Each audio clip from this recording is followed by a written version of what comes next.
Yeah, first thing you guys probably heard me say is "oh shit" from knocking a bottle of water off of my desk. Hi Did you just do everyone. that? Yeah, I did. Fortunately, there's a cap on it. Hadn't opened it yet. We're live. X, Rumble, YouTube, maybe Facebook. Now live on Rockfan as well. I'm joined today by a fan favorite guest, the lovely and fierce and beautiful Forest Mommy. How are you Oh, doing? thank you. Think I'm beautiful. Thank you. Of course, of Thank you. course. I'm good. Thanks for asking me on. We both have Christmas lights up. We're both festive. We are. We were talking about how And I good pretty that makes much you could feel. have like the whole like billboard stuff. I need to make one of those because that's how it is out here with everything. When you're going crazy. We're going crazy following all this stuff. It's stuff everywhere. It's brain overload. You can't even. I can't remember. I've noticed I forget details I should remember because there's so much information in my head. They pump into our minds all the time. I mean, not to go into it too deep, but that story of Luigi has just consumed people, even me, for a little bit. I haven't thought about it at all or looked into it today at all until right now. But you're right, and it's distracting. It distracts people from what might be happening in other places, either internationally or where we're going to talk about today at the local level, which you are highly involved in local politics as you ran for office. You didn't have a political background. You did well, got almost 40% of the vote for the office that you ran up there in Colorado. And you go down and hold people accountable at the local level instead of debating retards constantly online. You go down and do stuff at the local level. And that's why I'm really happy that you're joining me today to talk about this stuff because as the title of the show indicates, we're going to be talking about how the communists are coming to subvert yours and my and everybody else's town that they think they can capture. And they're banking on people being distracted. Their biggest opposition, the MAGA Trump movement, focused on celebrating their wins and on what Trump is doing at the national level and letting their guard down at the local level in Republican districts and in Democrat districts. They just used a different strategy in both of them. And that's what, so communist, not just communist, all people in pursuit of unlimited power, which there's a strategy and a system of tactics that is in the literature that the communists use, that others use as well. But they shift their strategies based on societal circumstances. Whatever strategy best fits the acquisition of power, where they believe power can be most easily acquired, becomes the strategy that is adopted at that point in time. And the more public, when it comes to the communists, this was what Vladimir Lenin, a strategy he used, and he Great guy. Great guy. he's a really Great fantastic guy. guy. There's a statue of him probably in Portland or something like that, if I recall. I can't remember exactly where that was, but he talked about how their approach, the more public the communists is, the public accepts the communist language, their activities, their policies, the more radical, direct, and just wide out in the open on a national level those languages, strategies, and everything becomes. And I think that we really saw a peak level of that during Biden's administration with the DEI, the celebrating of men dominating women in sports, pretending to be women. Not in the fun dominating way. Not the the good way. choking and ball, not the good stuff Yeah. that everybody loves. The smashing their face open with volleyballs and grabbing titties and throwing elbows in high school basketball games. I made a highlight reel about a year and a half ago of this 17-year-old senior in high school who was like it's a 6'3" dude who was pretending to be a girl playing girls basketball. I made a highlight of him just throwing elbows and just beating the shit out of and sexually molesting the girls he was playing against. And they let him play. And so that stuff reached a peak level in culture, and Trump winning is another way to look at the election. It's the way I've been thinking about it. I think represents a rejection of those things culturally, a rejection of this bold, abrasive, out in the open, commie type stuff. And the less accepting the public is, as I think the Trump win represents, the more indirect, covert, and localized the communist activity becomes. This includes the language, which changes because it's not working. So they're going to adjust their language based on what they think the people in the locales they're targeting will accept or will not recognize what it is. So this is where the real conspiratorial communist action that they thrive at starts to happen. I mean, it always happens. They're always using a dual strategy where they want to capture offices and they want people to accept everything while continuing conspiratorial, more covert, under the radar type action. But they're prioritizing the latter this time. And I'm going to show you a bunch of evidence of that. And I'm going to play you some more clips from Indivisible, which we played last time, because my favorite. They're great. They're so great. They know nobody really watches except the people they control, which that's who they need to watch. But they say stuff pretty much out in the open. And Indivisible, I'll play you some clips of this later, but they started the initial Trump resistance after 2016. They pretend to be a small, bootstrap, but they're not. They were supported by Rachel Maddow, and they are now also leading this revert back to local. Initial thoughts on all of this based on your experience, and I'm going to then pull up a couple articles to show you what I'm talking about. Just one thing. I don't know if it's me or you, but your video is kind of like choppy. Twitchy? Is it choppy? Yeah, but the sound is fine. But yeah, the local stuff, that's how they ruined Colorado, was all that. They knew where to go, where no one was paying attention, how to get in. And yeah, they are smart. the people, not like your average commie, right? But the people running them, and Mr. Levine with Indivisible, they're very smart. They know what they're doing. Right. And to that point, Lenin was good at trying to maximize the resources of the people they could recruit. If somebody wasn't good as an organizer, he was like, they might be great as a propagandist. So you don't kick them out of the group. You find out where they can fit. And let me show you a couple images first. There's a book called, I talk about a lot, The Organizational Weapon, A Bolshevik Strategy. It was published in 1958 and doesn't have any of the modern technology, obviously, but a lot of quotes from Lenin, from Stalin, from the communists, who have led the push for communism for over 100 years, just to show you what some of their thinking is, because I think it's pretty apparent that it still is continuing to go on right now. Sorry, hold on one second. Here you go. I specifically, I couldn't find my copy of this book. It's somewhere in my new house, but it's a great read, and you can get it on Amazon, I'm pretty sure. All right. That's probably kind of hard to see. Let me just make it bigger. From the organizational weapon, most political parties organized to function only in the electoral arena, mobilize their adherents only partially. Such groups are usually content to win a general loyalty and to get the vote out. This is consistent with their constitutional role, with their limited constitutional role. But if a fuller mobilization is attempted, integrating the members so effectively that they become available for continuous deployment in many arenas, a reservoir of energy will be developed that can be used outside the normal framework of political controversy. A source of power is tapped which may be used in conspiratorial ways to gain influence for an elite that cannot compete effectively at the polls. I think that's kind of the mindset after losing to Trump is let's do some conspiracy shit at the local level. And a couple more of these. Every time I pick up this book, I've told myself recently, you got to stop reading because it just wastes too much time. But every time I pick up a book like this, I have literally never said that to myself ever because I don't read. Yeah, reading's good, but it's also very time consuming, wasteful sometimes.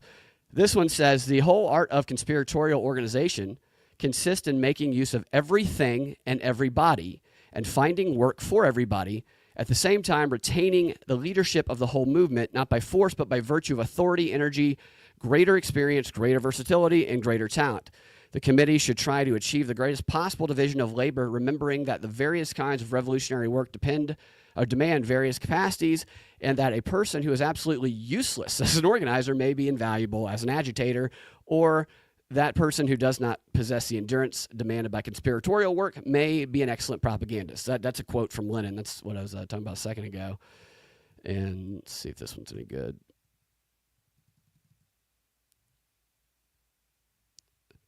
I think it's all right. On this theory, it should be anticipated that conspiratorial activity increases rather than decreases as non-ideological communist influence is extended, which is what they'll try to do at the local level.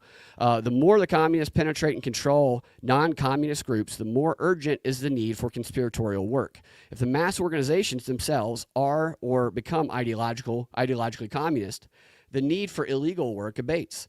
In the U.S., where the possibility of open communist control of mass groups is very limited, reliance on conspiratorial methods is correspondingly great. Although the commies were overtly more red so they go in and give a few examples of all that. But that's basically what I was talking about a minute ago. And it says down here, naturally enough, conspiratorial phraseology becomes a handicap when there's real work to be done. Conspiratorial organization in Bolshevism stems from the continuous and systematic search for pieces of power, regardless of whether this search is ultimately leads to the overthrow of government. It serves these revolutionary aims, too small for you guys, serves these revolutionary aims, but is useful for more immediate goals as well. Such a pattern of power seeking leads to the use of conspiratorial methods in attempting to seize control of target groups and in utilizing them as casual organizational weapons. Such use of a group for power purposes involves potential and often actual subversion of the purpose for which the group is maintained and of the principles upon which it is organized. Such operations cannot well be carried on openly.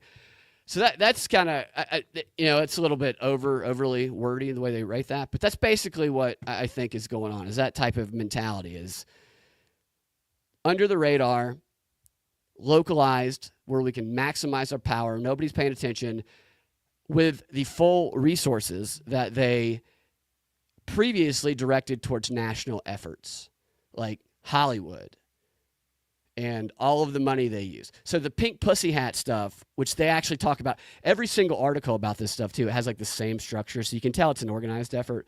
But they're directing that pink pussy money to your local, probably Colorado is going to be one of their top targets, actually. Yeah. Because they go harder. Yeah, absolutely. You're the one who told me Reid Hoffman was there. Or getting involved in a bunch of stuff. Yeah, he funded the mayor of Denver, which he's the one who's like, I'll go to jail if you come to protect my human trafficking people. He like does all this weird stuff. Which is something you can do if Reid Hoffman is giving you millions of dollars. Yeah. Yeah, and they're all involved in like funds and like that said, like taking the money and putting it for other things where it seems like it's for something else, but it's not. What they're doing is something else completely.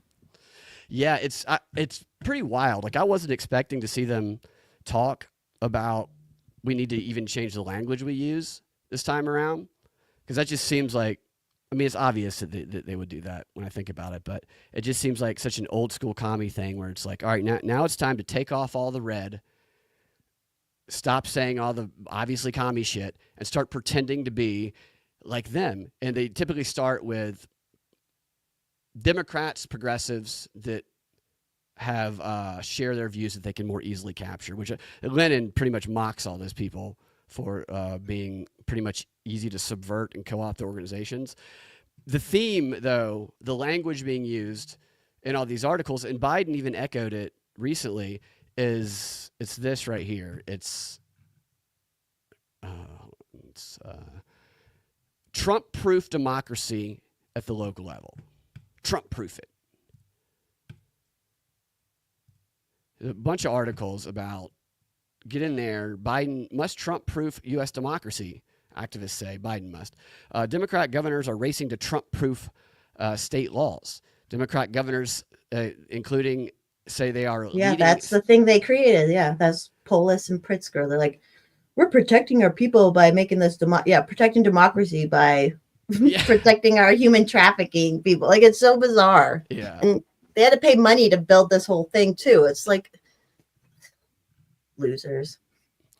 they're losers, and not to be mean, but they target losers to be a part of the organization because they don't have anything else they're doing.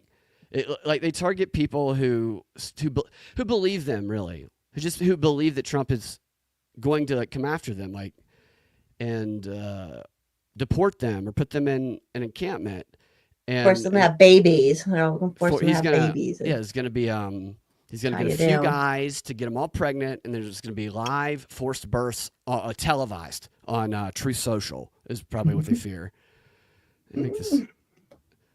I mean, depending on where the camera is, I might watch, but not if it's too graphic. It's a little. Yeah, they as long as it's not like the girl who got screwed by 100 people. Oh God, what about that trend all over? Everyone shared it. I'm like, you guys are just thinking about it. That's why you're sharing it. It's funny because everybody shares it. They take a screenshot instead of sharing the actual thing. Like they're not still. It's they're like, think about this girl having sex, but it's naughty. Like, the image too. It looks like her in distress that everybody shares. Yeah. And then they're like, oh, this is normal. And it's like, no, that's not normal culture right now. That was like, but they think it's normal because it's shared. And it's like, no, it's not normal. Dudes are sharing it like, gross. Would still would. Oh, yeah. She's going for 1,000. I saw that. I saw that there was like somebody shared it. She's putting out a request for the 1,000. Yeah, imagine submitting to that and getting rejected. Sorry, you can't. You're not among the 1,000. You weren't selected. It's gonna destroy some poor dudes. It would be very funny, not to get too off track, if she put out this request for applications to get on that 1,000 list, and part of that was in like 5 sentences, tell me why I should pick you. And then if all of those were made, if you could read all of those. That would be funny. Yeah, so there's all these articles. I just want to go in. Yeah, well, yeah, here's why my D is this and whatever, and I know how to. Yeah, all right. So not to belabor the point, but every article I'm reading is telling us that they're Trump-proofing it, and so that's some of the language to recognize when you see it. Here's another headline here. I don't know why it looks like that. It's a weird. What the fuck is going on there? All right, yeah. State and local governments could be a roadblock for some of Trump's more radical policies. And then The Guardian, we're still in this fight. The resistance to Trump considers its options after bruising election defeat. And I'm going to give you a few of the specifics that they say in various articles. I'm not going to pull it all up, but I'll just read it from my notes here. From this Guardian article. Actually, we can show that one. The growing emphasis. Maybe this is the wrong one. Everyone PayPal Brad, by the way. It's his name. Yes, thank you. If you so choose, you can also share or say a nice thing in the comments. Like, share, subscribe, comment. All that stuff. All right, there it is. The growing emphasis on Trump-proofing blue states, which calls for Democrat governors and legislators to take proactive measures to protect progressive policies. Or there is a growing emphasis. There are also signs activists are shifting strategies, moving away from mass protest and focusing on more targeted, localized efforts such as state-level initiatives, specific campaigns. Speaking from Hudson Valley, for example, of New York, this guy Kaufman, I don't know exactly who they're talking to, but he says, what I'm seeing is that people are looking to find a way to meet those needs for a community connection in a quieter, more intimate ways. There are a lot of gatherings that are happening in people's homes and community centers and neighborhoods. It's not a mass coming together that gave us a feeling of enormous collective gatherings. It's happening in smaller, tighter, face-to-face communities. This is the conspiratorial, let's go meet in these dark areas, not dark areas, but in places where we're under the radar so we can figure out the power we can capture. And then not indivisible. Loud. Yeah, seriously. Like the pussy marches were let's dominate the media narrative. But I don't think they want the media attention. I think they want to put this out there to gather people and organize, but I think they'd prefer to not have the attention. That Greenberg who is the Indivisible cuck that we played last time. They've released that new guide from Indivisible, and they've noted that since they released it a few weeks ago when we played it, they've got about 100 new Indivisible groups that have since formed in red, blue, and purple states. Whether that's true or not, I don't know, but that's what they're claiming. And speaking on the subject of messaging, they say for all the monumental scale of the Women's March, it didn't prevent women losing a fundamental right the following year when the Supreme Court ended constitutional right to abortion. Say, as excited as people were for the whole pussy hat thing, it didn't work. So if people are taking a beat in the broad movement to decide what messaging they need to do and what's the smart way to do it, that's a good outcome. That's not a sign of weakness. That's a sign of strategic caution and posturing, taking a moment to figure out what's going to work. Because again, pink pussy hats didn't change the outcomes that we need to have. And they talk about an organization called Run for Something that supports progressive candidates who want to try and win local office. They say they had thousands of new people who have signed up since the election. MoveOn.org has set up a website to facilitate the creating of local groups to target those offices. And they're going to target local, so they have a handful of issues. They want to target local police departments and school boards, anywhere they can capture that power. And there's this whole article that lays out this strategy, what you need to do to capture local police departments to prevent them from following Trump's orders to either round you up or get the immigrants or whatever. And it goes into, we got to stop with the defund the police shit. We got to change the language. We got to win them back over. We got to engage them in these activities. We got to cooperate with them on this stuff. The entire thing is about washing away the stigma of the defund the police, which they promoted at the national level of communism, because now they need those police to stop some of the things that they're convincing their people that they should fear at the local level, which I think is ironic and funny. Yeah, they can't, because even in Colorado, there's all these white women they convinced to take in immigrants. They're getting paid through it's a taxpayer funded thing in the end, but and they're bringing it into their houses, and then they're treating them like the help, and they were putting up the helps, who can help do stuff, but they don't have to follow the minimum wage laws like everybody else, like every business does and stuff. But yeah, and in my county, like I said, the school boards, they go after the school boards, and then our sheriff is not, it's weird. It's woke, and then just trying to get all the money. The sheriff was happy that the county voted away to give away more property tax money to give it to the county. The sheriff was like, "Oh, great. We're we'll have all that money for more services now." The word services is right. Yeah. That's all they got to do. They got to capture a position in local offices that has the power locally to steer things in their direction. You don't have to you don't have to fill every position. Yeah, no, right. Especially the county commissioners who are giving them all the money and creating the more nonprofits and non-NGOs to funnel money through and stuff. It's wild. So if all those people signed up. Oh, sorry. Go ahead. No, I was going to say that's a perfect example of a specific office that could be targeted wherever anybody listening might live to do exactly what you just said. So keep an eye on that locally, Just watch them, because they have they have the committee meetings in between the commissioner meetings and stuff. So it's you watch those and you're they're just putting it all in there, and it's nuts. And nobody's paying attention to it. No one's paying attention. And since you have Reid Hoffman putting money into where you live in Colorado, so y'all can see the impact of that money coming in and how it can influence things. That money is going to be coming around the country to these progressive commie groups, and there's no money really, and there's no organizational effort to fight against it. So that's why it's very difficult, especially when nobody's paying attention. So what I'm talking about with the police here, and this is from, I think, an article. It's these are all these left, like the Guardian and all these other leftist activists websites. I can send you guys links later, but it says that blue jurisdictions need to get their law enforcement agencies on board with a plan to resist. Federal law enforcement is a drop in the bucket of law enforcement capacity in this county or country. Even state level law enforcement is quite small compared to the vast army of local police officers.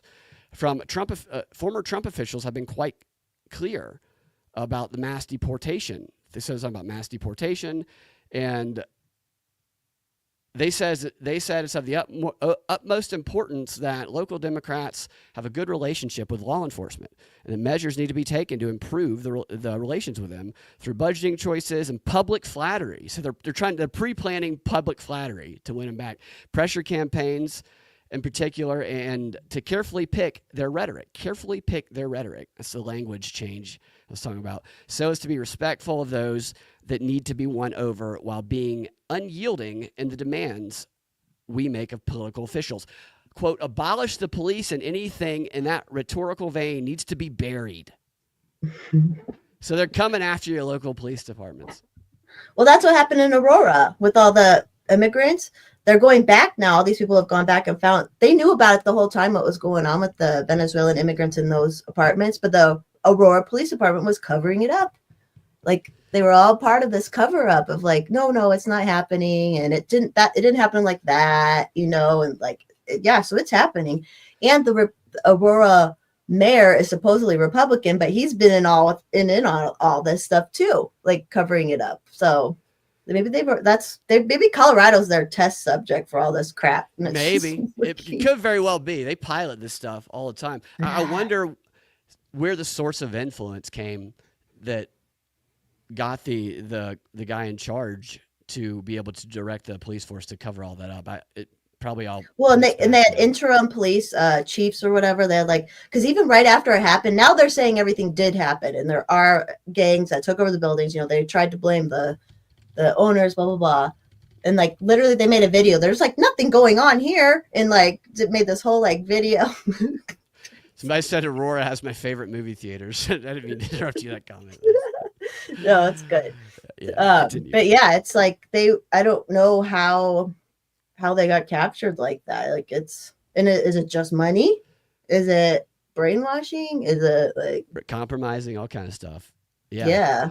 There's also the freak offs. They had Aurora freak offs. Yeah, they had Diddy parties, Aurora style. Yeah.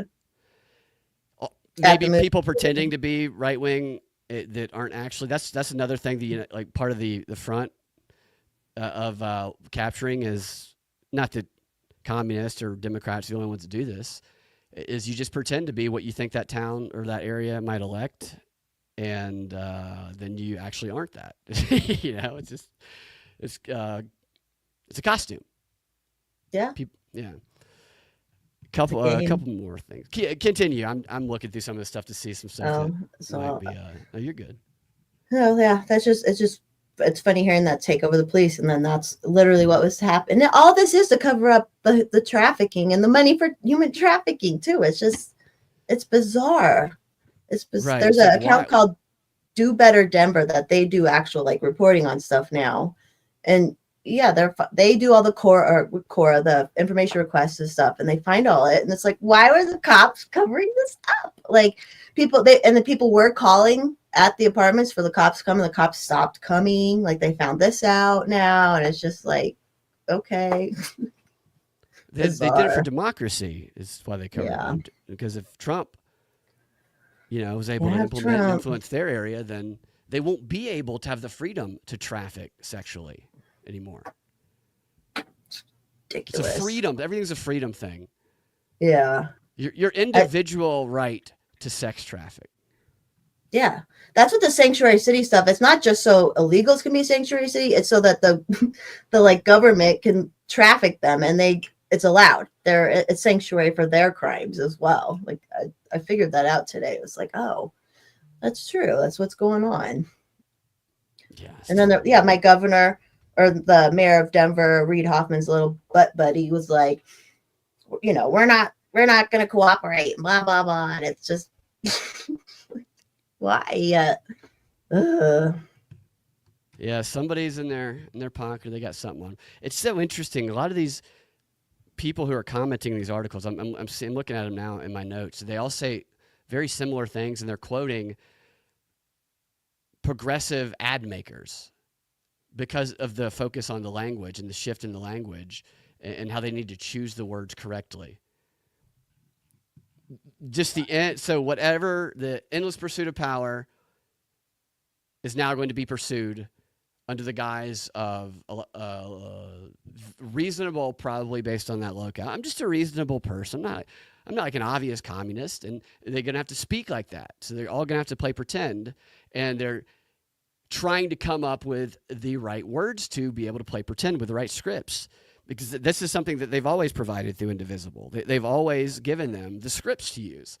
And it's interesting to see them bringing these people who write the ads, who wrote the ads for them previously, the very bold ones, kind of regroup and be like, all right, how do these people speak? How do we make ourselves sound like them in these locales?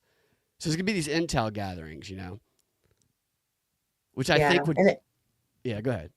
I was going to say, and like being in politics and all these different groups and stuff, there are infiltrators and things like that. So it does happen. Dude, like they're everywhere. It's crazy. Every time somebody I know or somebody I get to talk to who didn't have a big following or wide recognition, who, because of whatever reason, gains a bigger following, and all of a sudden there's people coming to them. It's like when somebody becomes a big celebrity or something, and they probably have a good heart, some of them, and that makes them open to being infiltrated and conned. I always ask them, I was like, what's your vetting process? There's going to be people coming to capture your organization.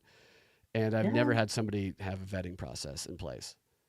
Well, no, especially because you want help. If people are like offering help, you're like, hell yeah, we need help. There's a lot of work to do here, and then it's so you just bring them in and don't really think I'll help you understand the process. I've been there. I'm a nice guy. Yeah. Ugh. Crazy. Okay, why don't I get paid to do that? I will sell out and be an infiltrator. Why don't they ever come to me? Come on, yeah. Or the Russian money. The Russian money was going everywhere except honey us. Potted some people. I don't like why. Why didn't I? They must have knew I couldn't break. I'm telling them, I'm like, I would sell out. It'd be funny if somebody have their LinkedIn. They're looking for a job, and I'm looking to be a honeypot for any political organization. Doesn't matter. Could be the perfect honeypot. You talked about that guy. Face-to-face communities. I think I got. So I'm looking at these notes, and they're so similar. Yeah, they're so similar because they have that consistent messaging that they use the different. All the outlets I'm looking through are liberal, but everybody's got a little bit of a different demographic, and they want to make sure people hear it enough so that they either contact them. They always leave these emails to contact. You need help starting your local organization. We'll help you start your Indivisible organization. We'll give you the resources you need. It's just like a turnkey thing while convincing people that it's ground up, which makes it hard to really recognize ground up anymore sometimes because everything is called ground up. Everyone who shows up, my friends were fighting at the San Diego stuff just recently, but whenever I'm at the state capitol or even when the commie mommies, the demand action bitches show up, they all read from a script. They all say the same thing, but they seem like normal people. They're normal people who are just moms and but cookie bakers, It's part of something so big. It's not grassroots at all. It's like, look at my apron. I have an apron. It's dirty. I'm just like you, neighbor. Here's a couple of examples of how they might resist Trump. Targeting local police, local health departments. Local school boards. Health departments, yeah, that makes sense. You know why they want to target the local health departments? They want to continue. Yeah, again. I swear to God, my county is like base one. Jefferson County is like, yeah. Well, during COVID, we had this crazy public health department lady and like, blah blah blah. And then there was another couple counties who, they used to like work together at Tri-County Health, and one county's rich as hell, and they're like, we're out. This is stupid. We don't think people should wear masks, and they fought against that because they lost the control of that, And yeah, the public health department hands out the kits for junkies and all that, which they get, so they give that out and they help all the homeless and do all this. So the counties are super woke too. It says here, liberalcurrents.com is one of the websites where they're laying out the strategy. First and foremost, what it will take is a plan of attack for blue jurisdictions to sandbag the implementation of fascism. State and local governments controlled by Democrats have the most potent institutional and legal levers available for this fight. And then they go on to talk about what we were just talking about, is doing everything they can to capture positions that can just resist Trump at the police department and these other organizations. And they say liberal think tanks must draw on the best legal and political science talents to develop strategies of institutional non-cooperation and political resistance, depending upon the policy area and upon the political calculus faced by the particular blue jurisdiction. The options available in California or New York are not available in Pennsylvania. Never mind in Texas. The levers available to state and locales and immigration differ from those available to resist the Trumpiest FTC, Federal Trade Commission, I guess.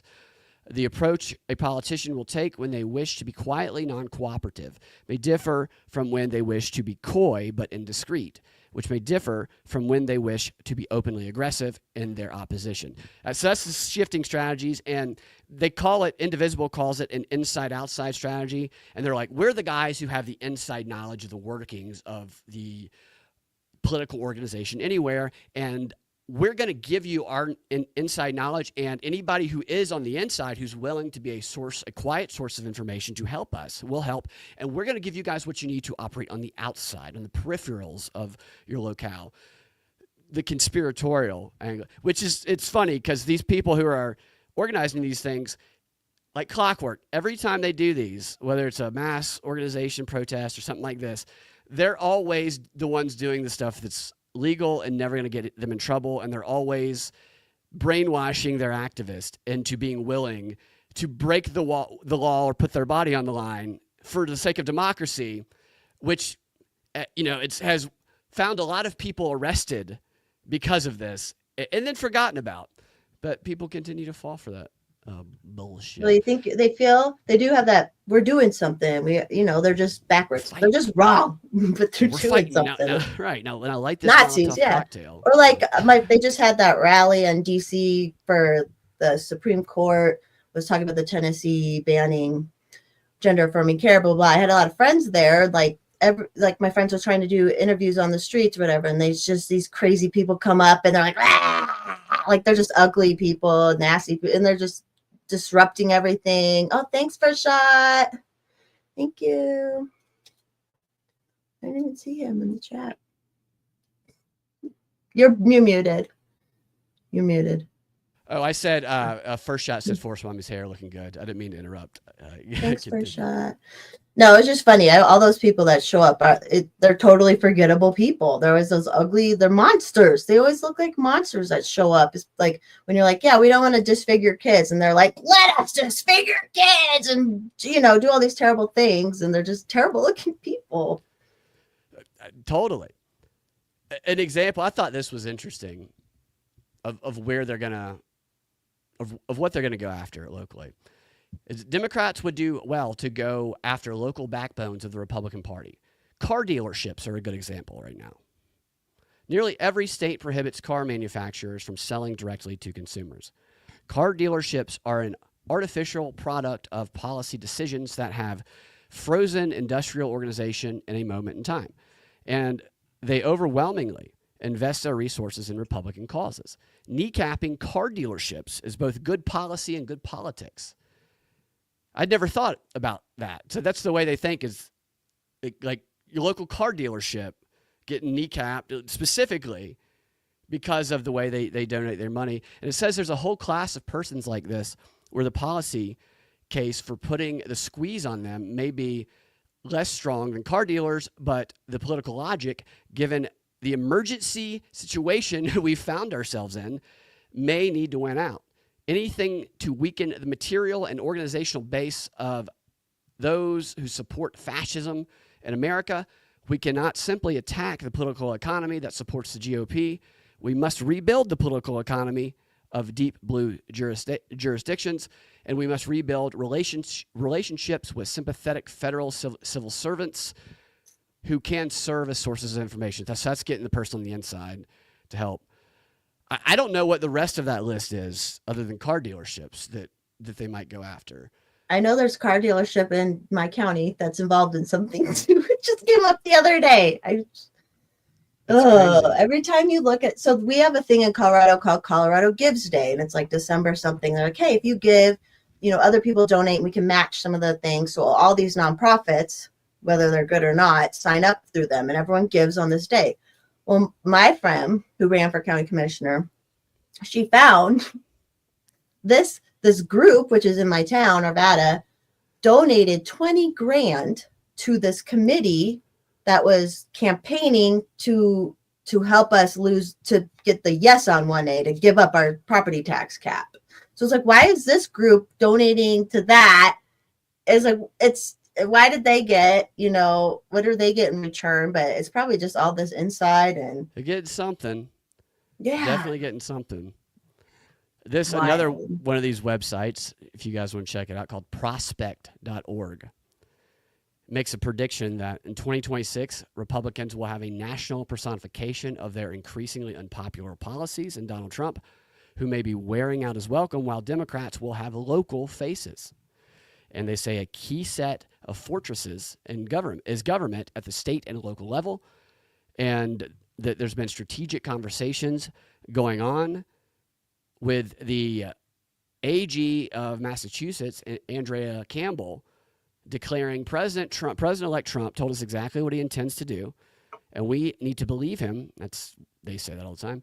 And to be ready, they're talking about sarcastic things he says when they say that. Believe his sarcasm is not sarcasm. And we need to be ready for the challenges ahead. And state AGs are organizing to resist Trump's incursions and instigations, including rule of law, political violence, hate and discrimination, reproductive rights, LGBT rights. So there's going to be an effort in this Hollywood article. I'm going to show you in a second. Really is, in fact, I'll pull that one up right now. To try and, I could see Mark Ruffalo showing up at a local school board hearing in Dyersville, Iowa, or something like that, talking about the need in softer language to protect the rights of trans instead of going to speak at a national rally. Right. And this article here really goes into that shit. It's fucking weirdos. But they have these organizations, too, that most people don't even know exist. They're going to be funding this stuff. It's like a hidden web. It really is. Yeah, there's organizations. One of them is quoted a lot in this article here. The headline is from the Hollywood Reporter. Hollywood's Trump resistance, the sequel. Leave your pussy hats at home. They all say that. They all say the same thing about the pussy hats. This time around, industry activists may be shifting focus to local progressive causes and down ballot races. And these organizations that they quote, one of them is a nonprofit, whatever it's called, non-governmental organization that is an offshoot of the CAA, the biggest acting agency, creative artist agency. Yeah. Yeah. And I went to their website just to see what they promote when I read this. And the first thing you see is a picture of Gabrielle Union and Dwayne Wade with one of their kids. Those two, Dwayne Wade especially, are most well known now for Dwayne Wade's trans kids. You know, and that's like that's an organization here that's talking about how we're going local. So maybe Dwayne Wade shows up, Miami somewhere, locale. We got Brennan Herrera did show up out in Colorado one time. The gun group got him to show up. So we just have to do this too from our side somehow. Totally. And the libertarian influencers will never show up, not them. No. Well, unless there's a retard to debate. There's a retard to debate. That everybody if they know they'll win a debate. If there's the most win-win situation you can ever imagine, like debating somebody like Chris Cuomo, then they'll show up. Okay. Yeah. Not to say that that's not fun to watch. Don't get me wrong. But it's not going to do anything about Hollywood coming to your town and capturing your local school board and making sure the teachers don't tell you about any trans kid shit.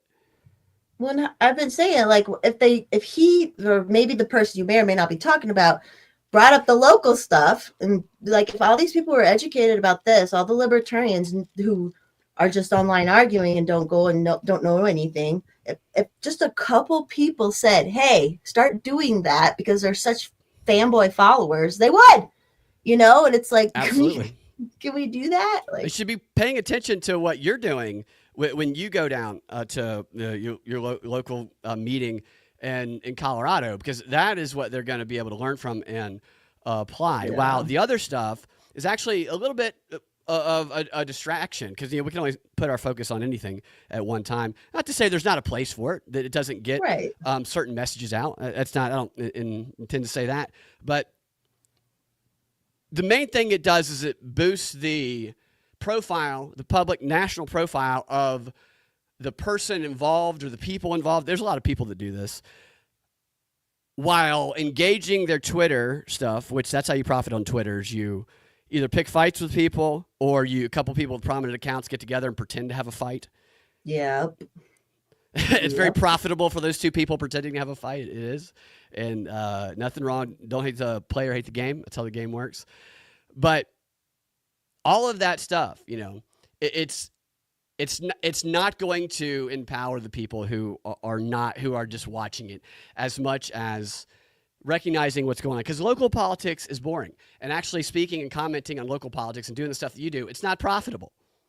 Not even close to as profitable as the whole let's do a series of I debate a retard stuff on Twitter. Unless I'm wrong, are you making like millions off of going to your local meetings in Colorado? I'm not making nothing. I make a little money on Twitter. That's it. It's like not even a lot on there. Compared to what some people are posting, I'm like, geez, I'm not making anything.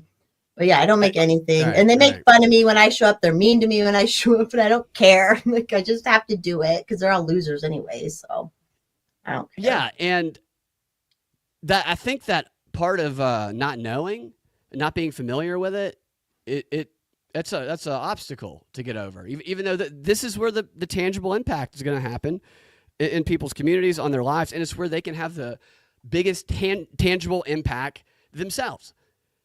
The things that affect us the most are going to be what happens in the areas around you. And like you do, you can actually do some shit about it, but most people just don't really know how the process works or what to do, or when a public comment section of a meeting might be, or how they can get involved in it, because that's not something that's blasted on every screen across the country 24/7. And there's an intimidation of the learning curve thing. That's just how humans are. Aristotle, it's painful to learn. I don't know if that's the exact quote, but I think that it was Aristotle. It is painful to learn. It creates new neurons. It literally causes like a little bit of pain because we feel stupid. Nobody wants to feel stupid. And you can feel very not stupid talking about national stuff because it's pretty easy to talk about. Like, it's, you can kind of have a good opinion on it and it's no big deal. But yeah, learning the local stuff, connecting everything, it took me, it takes me a while still. Yeah, first shot. It's tough. And the thing to remember, though, is that's what these communists rely on. They rely on people not doing it because of this stuff we're talking about, because they have an army of people who will. Yeah, they do. It's even funny. Like, I went down, he's like, did you see that picture of Trump? He looks so cool. And I'm like, it's just funny when people pay attention to, and I'm like, I'm out here fighting for you to make your taxes lower, but you're worried about Trump. And he does look cool. If they're talking about the Time magazine thing, you're frozen up. Yeah, that's right. He's like, did you see that picture? I was like, is where he's kind of going like, he's like, yeah, it looks so cool. He's looking down. Yeah, he's leaning over, looking down. There's going to be a lot of people mimicking that picture. He does. Trump, those people are good at making you look good, and knowing. Trump especially, he knows that stuff. That's his whole life. He understands optics, which, the Libertarian Party could use a little bit in that type of optics. That's what I'm like. I don't even care anymore. If you want to fight the government, which it's fun, and luckily my Twitter is big, and I have more Colorado people that are GOP or whatever. They show up now, and they're coming out and doing stuff, and we're organizing because there's it's a lot of women, obviously, but we're not the awful women. But yeah, that's what they just banked on. the productive class not paying attention because they're out being productive, so then these people can come in and take over all the local stuff and just steamroll everybody. All right, so I'll give you time to think about it while I go through some of this article here before we play clips. But what would be one or two pieces of advice that you would give to people watching who might be inspired to want to go get involved a little bit locally to make it easier for them? And you don't have to answer now. You can take a second. So this Hollywood article: leave your pussy pats, leave your pussy hats and your pussy pats, whatever those are, at home. This time around, I'll take a pussy pat. Sorry. No, that's great. I love it. Industry activists may be shifting focus to local progressive causes and down ballot races. This was the article that really stood out to me the most because of the resources and power behind it with Hollywood. Left-leaning Hollywood activists aren't throwing their hands up and giving up. Instead, those poor oppressed leftist actors, Right. They feel so lonely in their keep fighting, guys. Yeah, swimming all by themselves in a pool in a country where fascism rules is still very oppressive. I mean, instead, some political liaisons in business predict that the industry's advocates will shift their focus rather than mounting the broad resistance against the president. They always say they just narrowly won the popular vote. Industry activists may focus on shoring up policies and advocating for Democrat-favored and or progressive legislation down ballot, including closer to home. And one person quoted said, "I do think the approach will be much more micro," which I thought was an interesting way. Very micro, that's targeted. So the CAA Foundation, that's what I was talking about, had Dwayne Wade on the first picture you see when you go to their foundation. The executive director of that foundation said, "We'll see more local focus on state and local levels. The fight to protect abortion is a good case study. You're seeing states ratifying abortion at a state level. The abortion movement has pivoted here." So they're going to follow a similar strategy as that. And you see, they say case study. You're right. Colorado is probably definitely a case study. And Reid Hoffman because that's what they just did. They just did that. They passed it's funny because we're all like, yeah, states' rights, idiots. But so they're all worried about abortion, so they put it on the Colorado Constitution. I mean, you are allowed to kill your baby up till death, anyways, or up till birth. But now it's on the Constitution, and what they put in it, they snuck in, people can't protest protest in front of abortion clinics anymore. There's more rules and public funding. So now in the Constitution, you can get your abortion publicly funded if you need it. Yeah, that's nice. In our Constitution, just GoFundMe anymore. You can just maybe get a grant, an abortion grant, or something like that. You made a good point. Some of these things that they call for now are less power for the federal government, more for the local government, which is a very libertarian thing. But it's going to go in the direction you don't want it if only the communists are using it or advocating for it, and people aren't paying attention to what they're doing. Yeah, and everyone thought, oh, we're just putting it into the Constitution. It's a good thing, blah blah. Because the rule it's been terrible, and people didn't know that.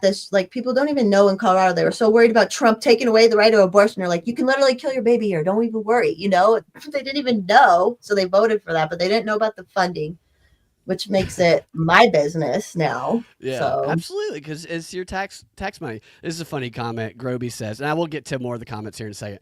Groby says, this sounds like Belichick's playbook. Belichick just recently took a job at North Carolina, so he's going a little more local to take over instead of national or federal with the NFL. And I read something where in an unprecedented time in college football, Bill Belichick will be coaching North Carolina, which will enable his girlfriend to continue taking classes for free there because his girlfriend's 50 years younger than him. Wow, good for him. She's 24. He's 70. He didn't give a shit either. It's funny. All right, so this organization is Mark Ruffalo's organization. Mark Ruffalo, Greg, do we have to have the biggest cuck play the Hulk? Really? A couple of Hollywood-backed organizations focused on climate solutions. Oh, good. We really need that at the local level, is to focus on climate solutions. Where's that? There it is right there.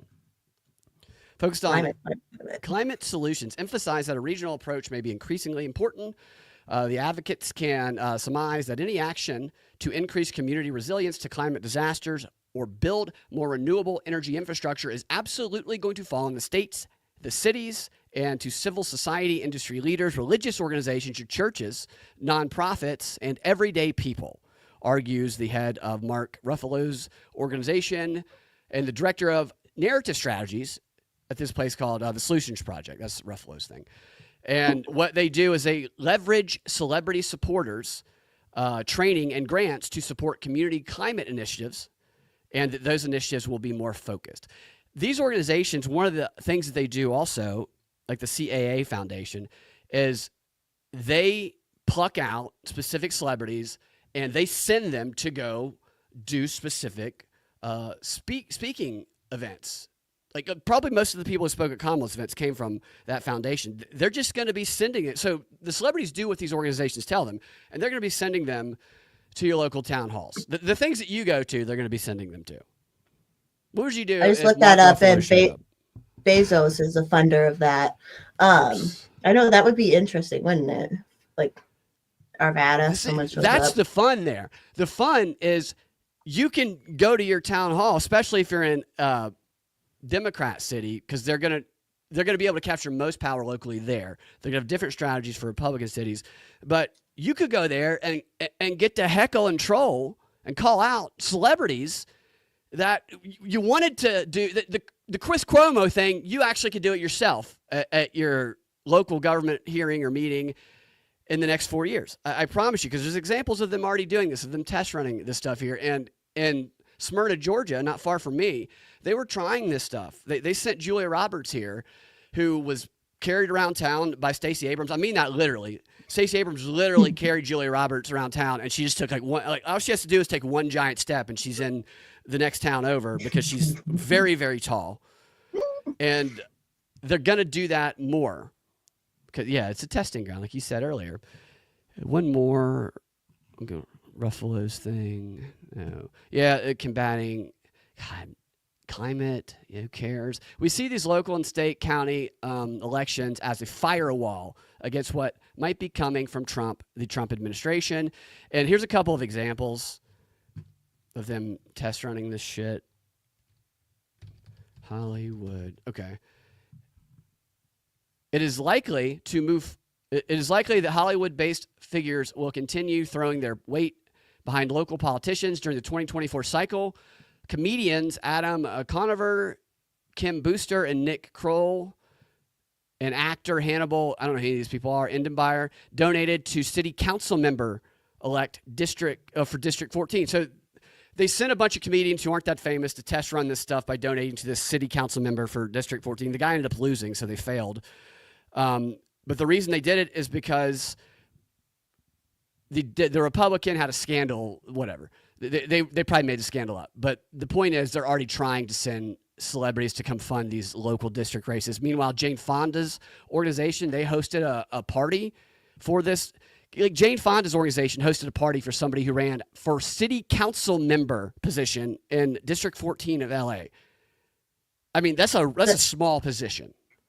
Yeah, they could be like, but these people donated to me or threw me a party, so it makes them, I can see exactly what they're doing. What's optimistic is that this person lost. So Jane Fonda these comedians funded it. She hosted a party for them, and they still lost, which is great. And this other person is lawyer for Lionsgate or CEO, also donated. Those comedians also headlined an event for one of these people. And another guy down here, a writer, TV writer, Haynes Davenport, he's been doing this stuff since 2016, and they're trying to kind of model after him a little bit of it. So he started volunteering at a neighborhood homeless coalition, which provides services like help with applications for the unhoused in LA.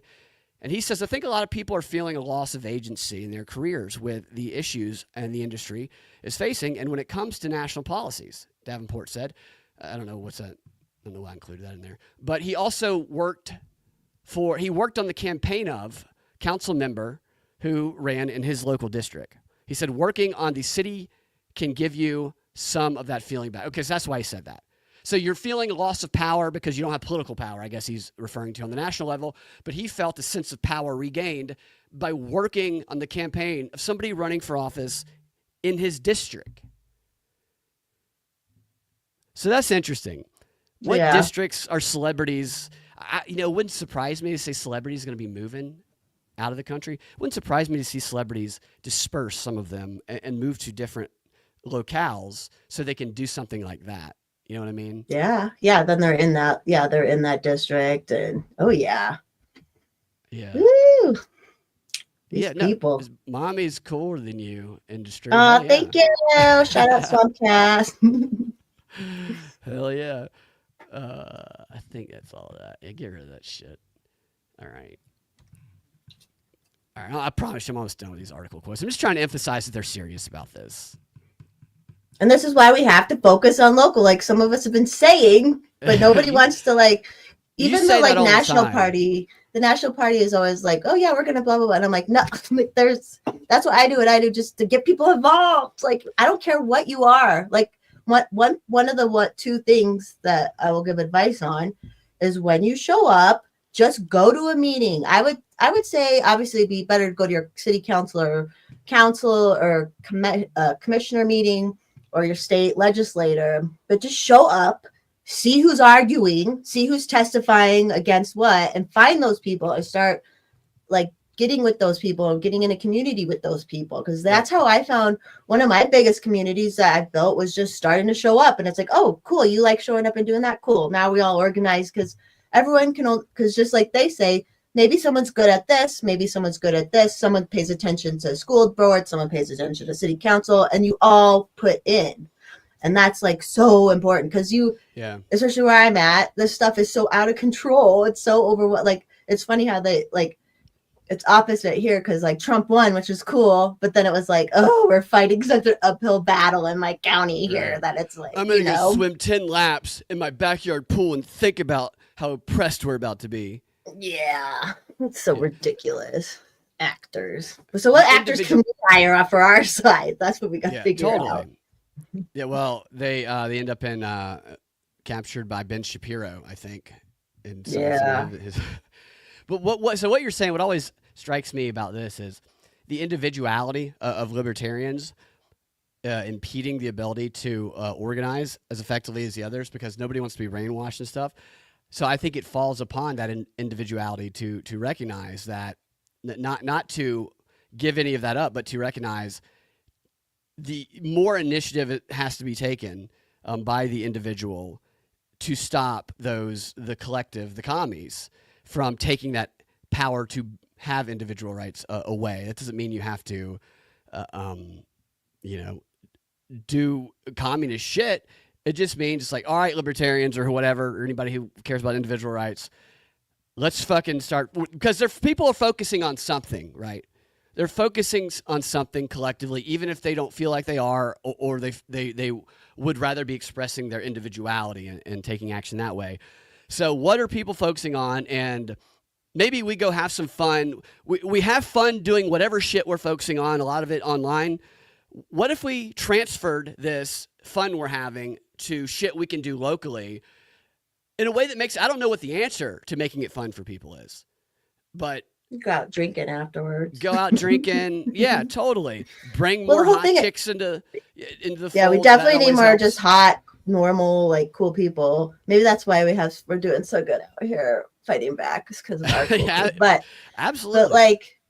But it does take, nobody told, because I had started, I got on Twitter when COVID and all that, but nobody forced me to start getting involved. I just did it. You have to have that in you where you're okay, I'm going to show up and go do that and start doing it. So right. Yeah. But it's hard for some people because they just I don't know, you need help. Sometimes there's help you need. Totally. But it's it's uncomfortable. You feel uneasy when you don't know about stuff.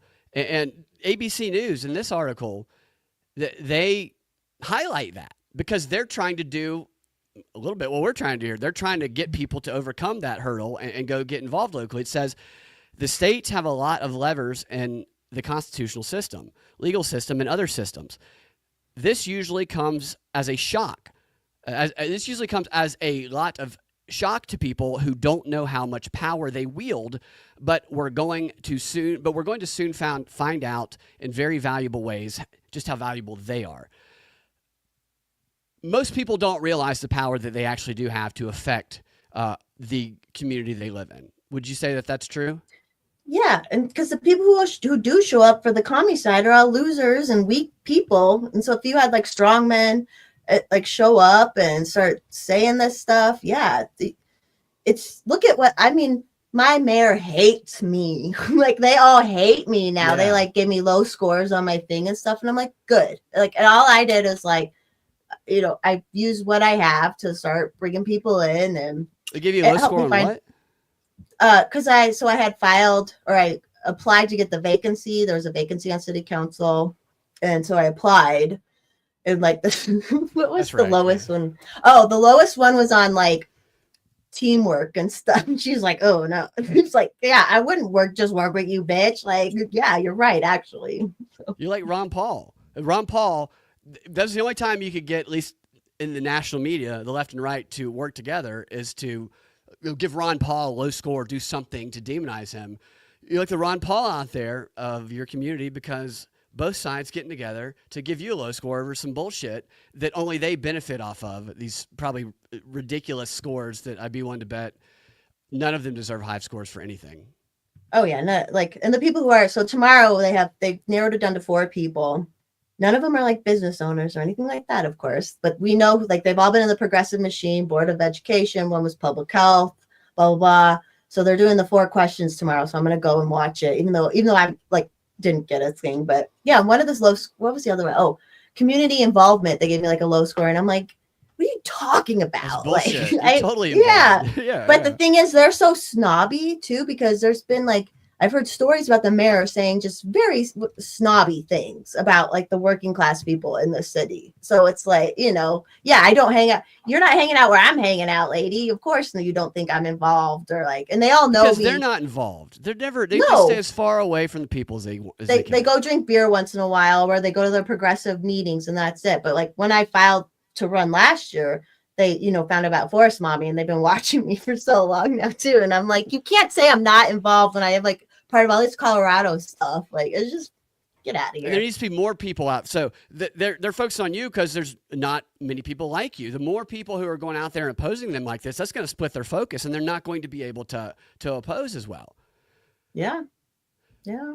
And they, they pissed a lot of people off here. Sorry. There's even Democrats mad at them now too. So it's like, good. Yeah. Yeah, so the National Department of Education, like Trump's going to take out the Department of Education, the school board hearings, and these programs, those lies mostly in the hands of state legislators, as ABC News again, and local school boards. So they're going to be sending there. And then they say the same with the local health offices. Fluoride levels in the water supply are dictated at the local level, and many counties have chosen not to implement them. Federal health agencies can make recommendations like to get the fluoride out of the water, but cannot block a municipality from implementing fluoride. So make sure you keep the fluoride in the waters is the message they want with local politics. Very important. Yes. There is no fiscal policy. There is no fiscal penalty for not following the federal recommendations. The ACLU urges state and local leaders to set up firewalls against Trump. The same rules about the locales don't have to implement vaccine recommendations. They go on to talk about so you can continue to give your kid the COVID vax, even if RFK Jr. and the federal policy recommendation is not to do it. So that's the type of shit they're doing.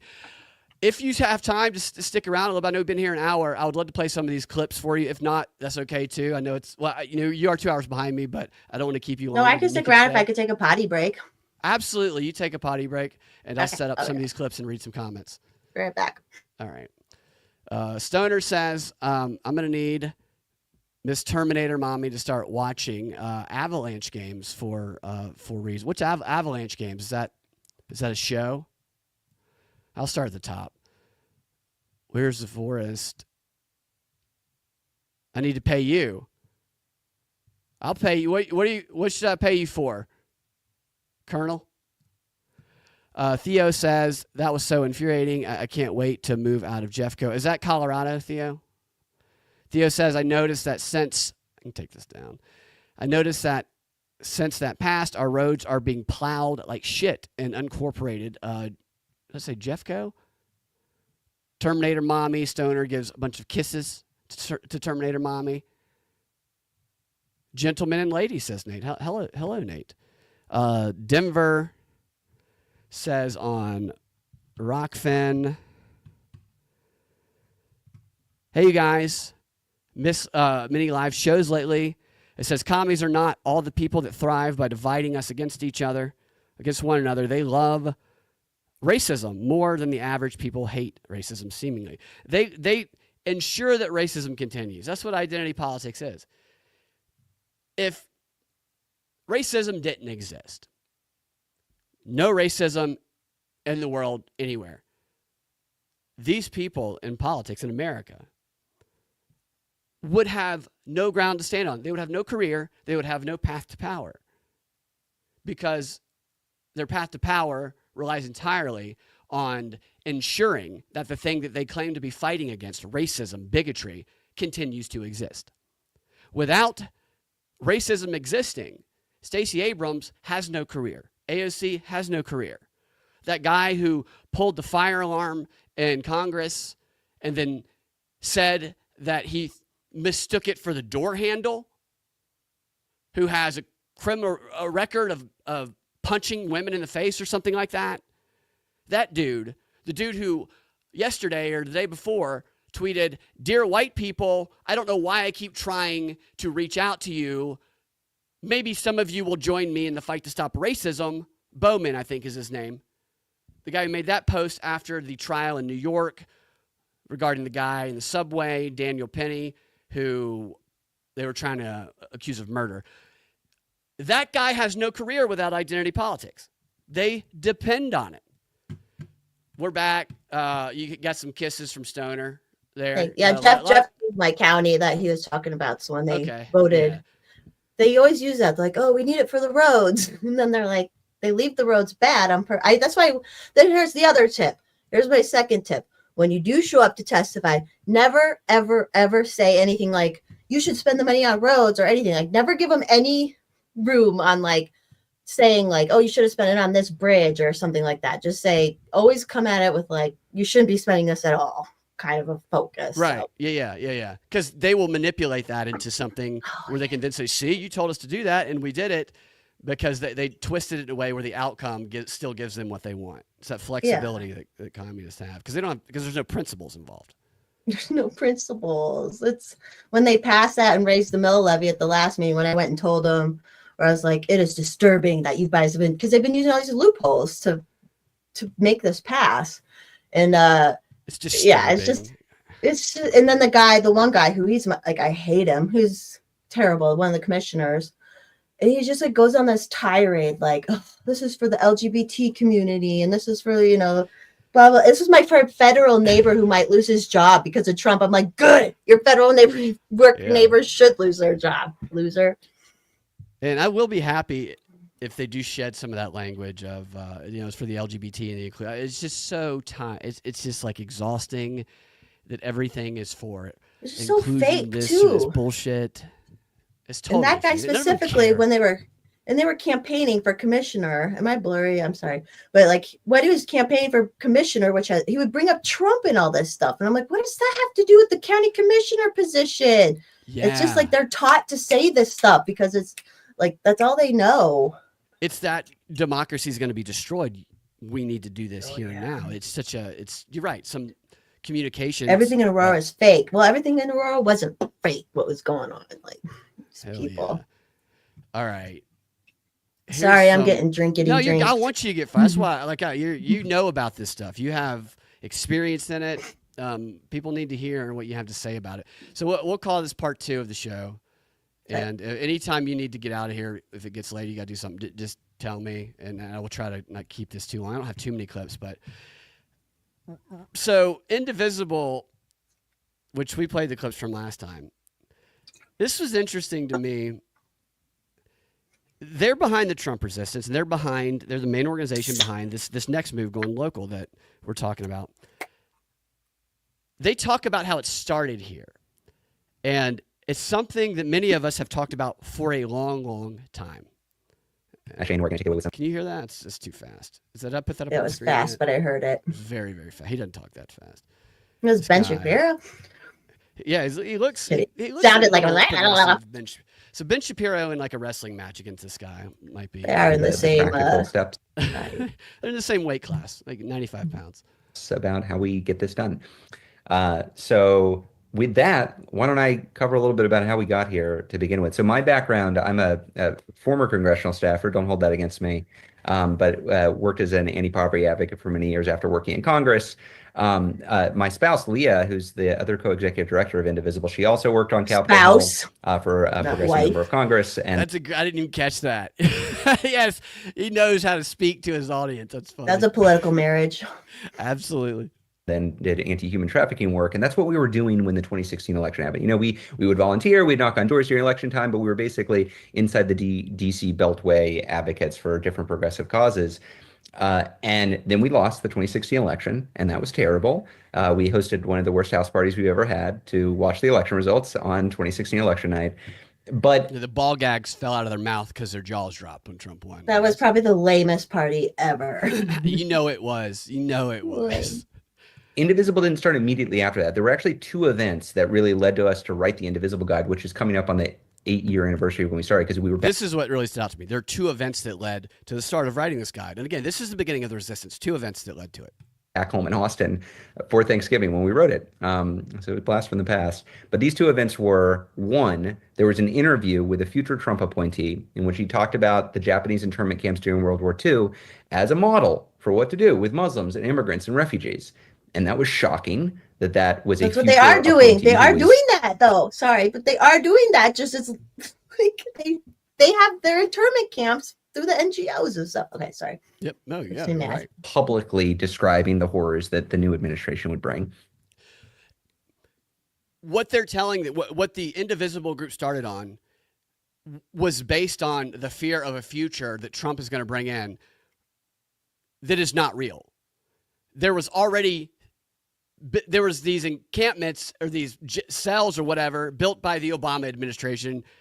None of them were built during the Trump administration. There's a whole lie about that. So it's that thing where they tell progressives and liberals, this awful thing is going to happen to you, we promise, and you better go put your body on the line with activism. Otherwise, democracy is going to crumble. That is never actually a reality that's going to happen, either because it's already happening because it was done by a Democrat or because it's just completely made up. So this organization that is behind the entire resistance was created based on something that was completely untrue, which he glosses over. You can tell that he gets through this in a way where he doesn't have to admit that, oh yeah, all that was bullshit, but that's how the group started. But that wasn't it. The next day, there was an interview with incoming Senate Minority Leader Chuck Schumer, who is, again, incoming Senate Minority Leader Chuck Schumer going into next year. And he gave an interview in which he said, well, we lost. Sometimes we lose. That's what happens. But we can work with the other side. We're going to reach out to Trump, and maybe we can work together on infrastructure. So there was this terrifying moment in December of 2016, November of 2016, where it looked quite possible that America's near-term future in 2017 would be one in which we'd have all these new internment camps with well-paved roads paid for by bipartisan dollars. This sense that not only was Trump and the MAGA movement planning to do really terrible things, but that our leadership, the folks who should be fighting for us, weren't prepared to push back with everything they had. That's what drove us to write the original Indivisible. So that was the start of it. It's funny, he goes on to elaborate here in a minute about how the promises, the fascism that Trump was promising to implement, which, as we know, never played out during his first administration, is what led to the start of this. Do you have a response to Ezra here? No, I'm still pissed off about the internment camps because, like, we had the Afghan immigrants in camps. Like, that's what they're doing. Totally, yeah, absolutely. They don't. Yeah, they very selective. Their memory is. They say the truth that they're doing, but they turn it around, and like, ugh, so frustrating. Yeah, they rarely mention. And why is this dork winning? Look at that dork. Like, why is he winning it? Like, it's the same here. We have these political operatives here that are like puny little beta ass dorks, and they're winning. You know what he is? He's the test run of Doug Emhoff, of I could see that. the beta male masculinity. He's the perfect type of gay, pretending to be straight person who's not going to be too toxically masculine to scare these activists away. Yeah, just the Like, I'd be right surprised if amount this of guy ever had aggressive. sex with his wife, ever. Probably throws up if she has like 3 sweaters on, takes off 2 sweaters, he's puking all over the place. Now, Oh, Rachel Maddow is. I'll probably overemphasize this, but I played a clip yesterday of Rachel Maddow when she was like, it's very unsettling that somebody Trump might appoint as the head of the ATF is a fan. They've said that they're a fan of Ted Kaczynski, exactly like Luigi, the United Health CEO killer. Then she just stopped, which she's obviously trying to manipulate her audience with that statement into living in fear that Trump is going to put somebody as the head of the ATF who loves Ted Kaczynski because he could murder people from a distance. I mean, that's like which is total bullshit. It's because of his book that a lot of people agree with things in Ted Kaczynski's book. A lot of liberals, obviously, too. And so Rachel Maddow is actually part of what started Divisible, and just here's a little bit of Rachel giving them the boost they needed to get going. Read Indivisible. It really works. What is Indivisible? It really works. This is Indivisible. Right. So that you don't need to hear all that, but she did an entire segment on it telling people exactly what to do. So just to show that it's not a grassroots Was this from thing. back then? This was from 2017. This Okay. clip was. This is 2017. She has that Ezra guy on as a guest frequently. They probably slap penises from time to time, if I had to guess. I need to retweet. I mean, he's on Blue Sky more, I've noticed, that he said on there, but I need to Sure, yeah. retweet him. He does tweet still, so I need to keep retweeting him and It making probably fun of sucks him. for him though, because he could be slaying butts, dude, if he just came out as gay, but he can't. I mean, just Political marriages, baby. yeah, he could be the power bottom that Pete Buttigieg. The guy who wrote Buttigieg is. the ballot language that tricked people into giving up their property tax cap, he's gay as hell, and he's married to the U.S. rep in this district. So he's like getting the contracts, like, but we're like, he's not straight. Like, it's so bizarre. Obvious, isn't it? Yeah. It's like if Chase Oliver married a woman. Some Yeah. of these people. So they talk about their theory of change, which I think is, look, these people are cucks and they're commies, but they have good strategies. And I think it's worth learning from. So he gives the theory of change behind the organization here. This video here was like 2 days ago. That Maddow clip is the one that was old. He was just playing a flat, How we can actually organize. It's not just for community building purposes. It's to actually, as we say on the slide, it's to get shit done. We are organizing to get shit done. That is what our theory of change is. We organize in order to change things. And built in to our theory of change is that basic understanding that we're not gathering to call ourselves activists for the sake of calling ourselves activists. We are gathering because we think the world needs to be improved in some key ways. And we're gathering to identify how can we take steps in our own community to actually change it. There are 4 key theories underlining that basic approach to the work that we do here. We have strong leaders at the local level. That is core. We have a national organization, don't get me wrong, but the strong leaders, the strong groups make up this strong movement. Our unit of activism is not the individual.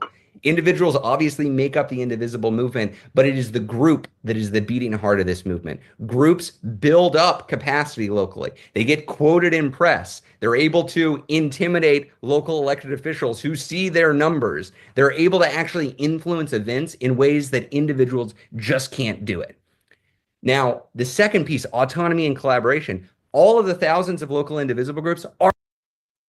By the way, stop at any point in time. Stop me if you want to comment on anything he's saying. I don't know. I was just I was trying to figure out if this one council member's probably watched this stuff. I'm just sure. trying to dig for it. Probably. I'd be willing to bet that some of the people that are the most active on the other side of it are in some way connected to this organization. Oh yeah. are autonomous. They're independent. They are led by people who wake up in the morning and decide, hey, this would be a smart campaign for us to participate in. And then you go and do it. This is not owned and operated from the top. It is owned and operated from the bottom up. The collaboration piece is, though, where we make national magic, because all of these thousands of local indivisible groups are building power, picking out who their elected official is that they can focus on and where they can actually apply that power. That combined with a national organization means we're able to wield that power nationally. We're see this before, but notice that bottom arrow, it says there, a virtuous cycle of advocacy in elections. A virtuous cycle. Virtuous. It's virtuous. able to do national campaigns that push for legislation that's positive, push back against legislation that's negative, that build up national electoral waves. It's the autonomy of local groups and the national coordination that helps us do that. And the way that actually plays out in the real world is this inside-outside strategy. We call it inside. Inside is Congress. It's your governor's office. It's your city council. Those are the people who are elected, who have staff, who run for re-election, who have to go to the outside to get votes and support. We are on the outside. We are not elected officials. We are organizing in our communities. By understanding how the inside works and by building power on the outside, that's how we're actually able to move systems. We're able to move whole institutions, whole departments, whole bodies of Congress, whole administrations, whole governor's offices. That's how we're actually able to get stuff done. And we get those things done. This brings us to the last principle here. We get these things done whether it's an election year or not. When it's an election year, yeah, we're registering voters. We're calling folks. We're knocking on doors. We did a ton of that this year. When it's not an election year, we are holding our members of Congress accountable. That includes Democrats and Republicans and independents. We're letting them know, hey, we expect you to act in this way. And so that cycle is virtuous because you elect hopefully good elected officials, and then you show up and say, hey, we just elected you. Now it's time for you to deliver for us.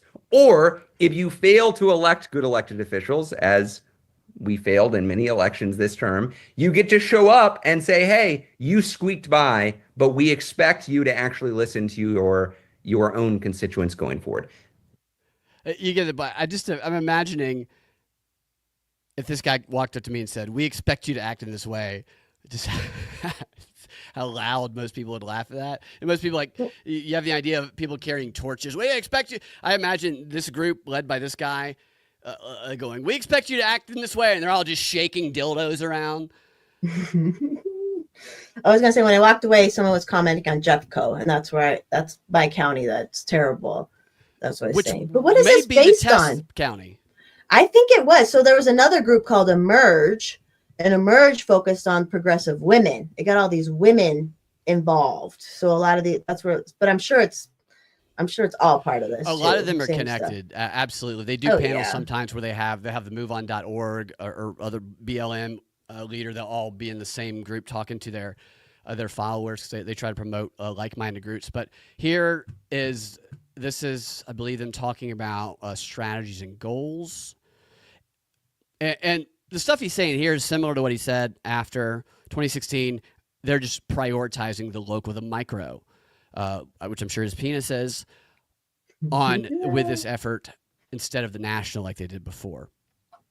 Was it last week, 2 weeks ago? Gosh, time flies, folks. In the launch of the new Indivisible Guide. See, this is one way they actually grow their group, is somebody in an indivisible group in a small town who does something, goes and maybe lays in front of the car of a local politician who is right-leaning and refuses to get up or handcuffs themselves to that politician's door. They will be promoted at the national level, because if you do something like that, nobody pays attention to it, then you just feel stupid.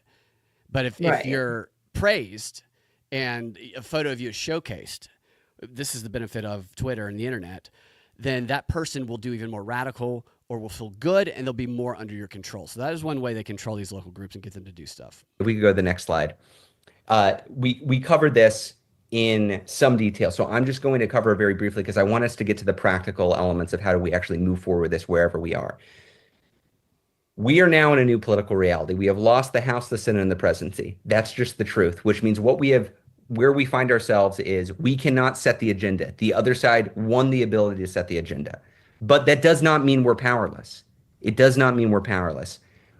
In the new Indivisible Guide, we set a set of strategies and the goals that we hope to achieve by implementing those strategies. There are three main strategies. One, we want to fight back against Project 2025 in all of its forms at the national level. So that means killing bad bills and administrative actions where we can. It means slowing down bad legislation where we can't outright kill it. And it means making sure that vulnerable members of Congress who are supporting deeply unpopular agenda over the next year or two, that they own the consequences for that. So when we head into the 2026 midterms, they have to answer for what they've done. Just pelt them with their dildos. But different from 2017, we are in a new political reality when it comes to the states. In 2017, there were only 6 Democratic trifectas. By Democratic trifecta, I mean the governor was a Democrat and the state legislature was run by Democrats.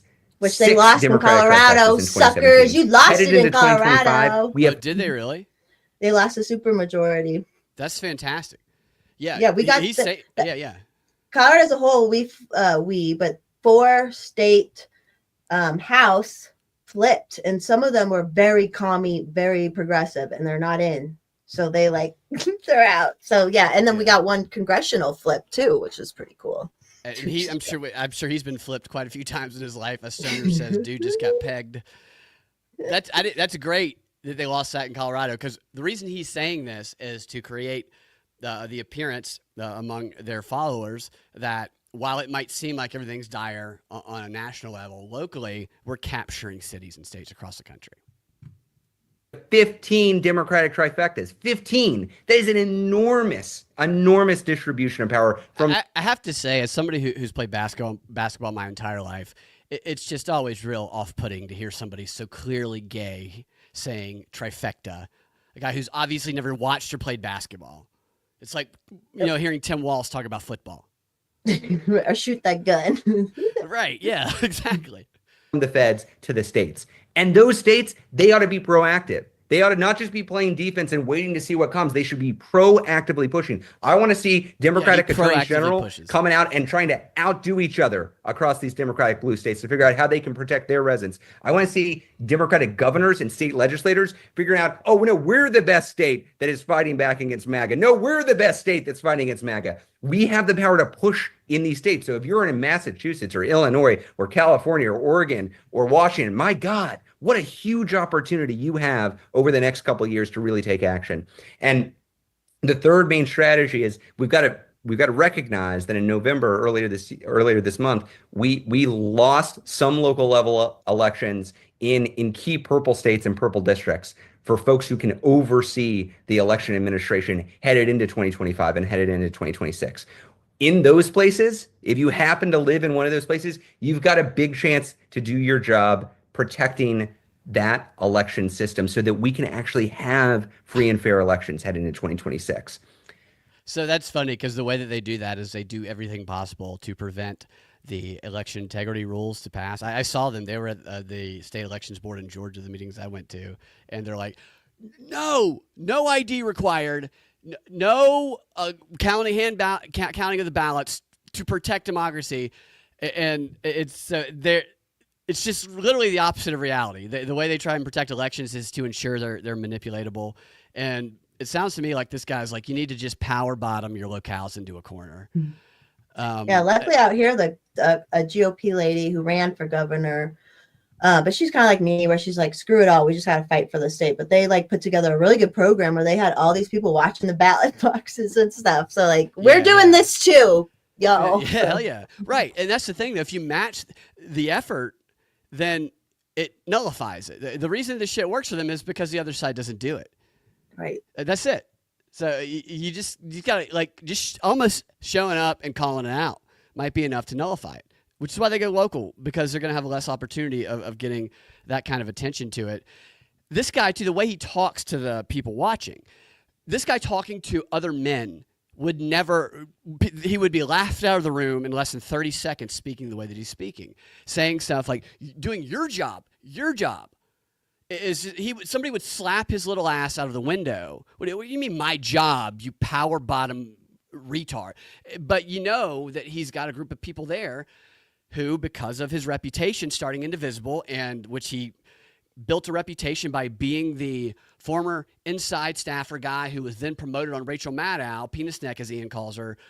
That makes him be the authority. So he talks in this way where it's this matter of factness that makes people feel bad if they don't go along with. It's like the way Jake Tapper lies, or Maddow, to their audiences. They say things in a way where even if you think that maybe that sounds wrong, you start to feel bad about yourself because of the look on their face and the matter of fact, don't be one of the MAGA people that they don't even have to say, you know? Like condescending. And it's so shallow too, because exactly. it's like Democratic and MAGA. But there's no like, okay, explain There's to me what nothing your else. policies That's it. actually are, what you believe. It's like, Right.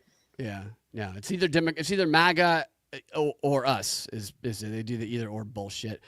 So a couple more of these and then that'll be it. The principles, right? So they put that out there early in this. They do this every single time. This is ground up. This is you guys. This isn't national. There's no money coming from Reid Hoffman here funding all of this. This is you guys doing this because everybody agrees with you is the idea. You're not being manipulated from the top. And then a little bit later on, they give, here are our principles and values that you all must agree to after you register your group with us and we approve you. Which is the same way with Antifa. Like a franchise. That's exactly what it is. Friends of mine who are progressives, I remember a few years ago, one of them saying, totally buying the propaganda that Antifa doesn't exist. And I said, why don't you start an Antifa group then? And he's like, well, I mean, I can start one. But it's not, I mean, people do whatever they want. And I'm like, well, you say it doesn't exist and you say anybody can start something that's Antifa-like or whatever. Why don't you try and start an Antifa group and then tell me how long it takes the national group to contact you and either one, approve of you as an Antifa organization, or two, immediately after they decide you're not worthy, brand you in your community as MAGA racist with your face being on phone posts around the city. Because that's what they do. You have to get approved by them, and if you're not, then you become a white nationalist if you continue forward. And he didn't do that, obviously, but this is somebody who watches Rachel Maddow. And I often wonder when I go out and do comedy shows in Atlanta, how many of my friends attend these training sessions, because every now and then, actually more than every now and then, a few of them will say something that'll make me go, oh my God, that's exactly what this power bottom, or not power bottom, just dainty bottom, Ezra said. And I'm like, there's no way they would have just said that if they hadn't watched or gone to these trainings or just consumed exactly the media that is promoting these trainings. Right. It's funny. Sometimes, though, I don't know if they realize it. Sometimes it's like they absorbed it and it just kind of came out based on a trigger word or something that was said, you know? Yeah, the buzzwords and stuff. Even some of the other days, like, how do people still believe in this 2025 thing? And I'm like, well, these people are still pushing it, you know, like the Project 2025. It's right. They can't drop it yet because it's so like 8 years from now, maybe this guy's doing another one. And he's like, the reason we continued and we went local after the 2024 election was to stop Project 2025. Which is the basis of all of making sure people, you know, go local and get active because fascism is taking over, and none of it happened. Right? They'll just gloss over the fact that none of it happened. Like they organize, they create based on lies, and they make people feel powerless, waiting for their instruction. It's manipulation. It's abuse. It's abusive behavior that would. If you treated a child like this, the way that these people treat their activists, the way that Rachel Maddow treats our viewers, if you abuse them in that way, that kid would be taken away by DFACS, and you would not be allowed to see them. But because it's this media apparatus and it's activism and shit, and they're targeting these people who trust them the most. They target people who trust them the most so they get the least pushback and that they're the most manipulatable. I feel sorry for them. I used to mock them. I still mock them. But when I met that 75-year-old woman who was, maybe she's even moved by now, I don't know, but who was ready to flee to Canada because she was sure Trump was going to round her up, a white lady for Boomer simply, lady. yeah, for simply being outspoken against him. After I thought about it, I was like, she was a really nice person. I mean, she thought I was a gay guy who was a white dude for Harris. She might have treated me differently otherwise. But I'm like, this lady seems like she's probably pretty nice. And there's nobody in her life grabbing her by the shoulders or going, Grandma, Trump's not coming after the 75-year-old white widows. Nobody's telling her. And she's living her life in fear and spending her time looking at places on the internet like Canada that she thinks will be a safe haven for. I mean, that's crazy. Yeah, it's almost like the COVID stuff. They just watch it all, and they didn't get 100%. no one was shaking them and waking them up. Right, because they're afraid to. They're afraid they'll be socially ostracized and shit. It's wild. Here are the principles. These are hilarious. So this is the principles of the people who are going to be pretending to be normal people trying to capture your local towns across the country. These are the principles that they must hold to get all of the benefits of the National Indivisible organization. Organized in solidarity with communities. I should try and start one. See what happens. I was thinking about that. It'd be so funny to start Wouldn't an it? Indivisible group. I actually didn't see this. Find out if there is. I should even just find out if there is one and then go from there. They say they have groups in every precinct in the country. This slide here says organize in solidarity with communities under threat. So they go to the people who they can most manipulate into thinking Trump is a fascist. But I think they're probably losing their grip on a lot of that with the amount of black guys and Hispanics and Asians that voted for Trump this time. They say I think a lot of women did too. Say that again. Like I think a lot more women voted for Trump too. Like yeah, I do too. I went to a lot of events and there was really nobody who liked Kamala. It's like nobody. I don't believe that the vote count is what it is, even that close. It's just no. Even the people who were voting for her that I talked to didn't like her. Right.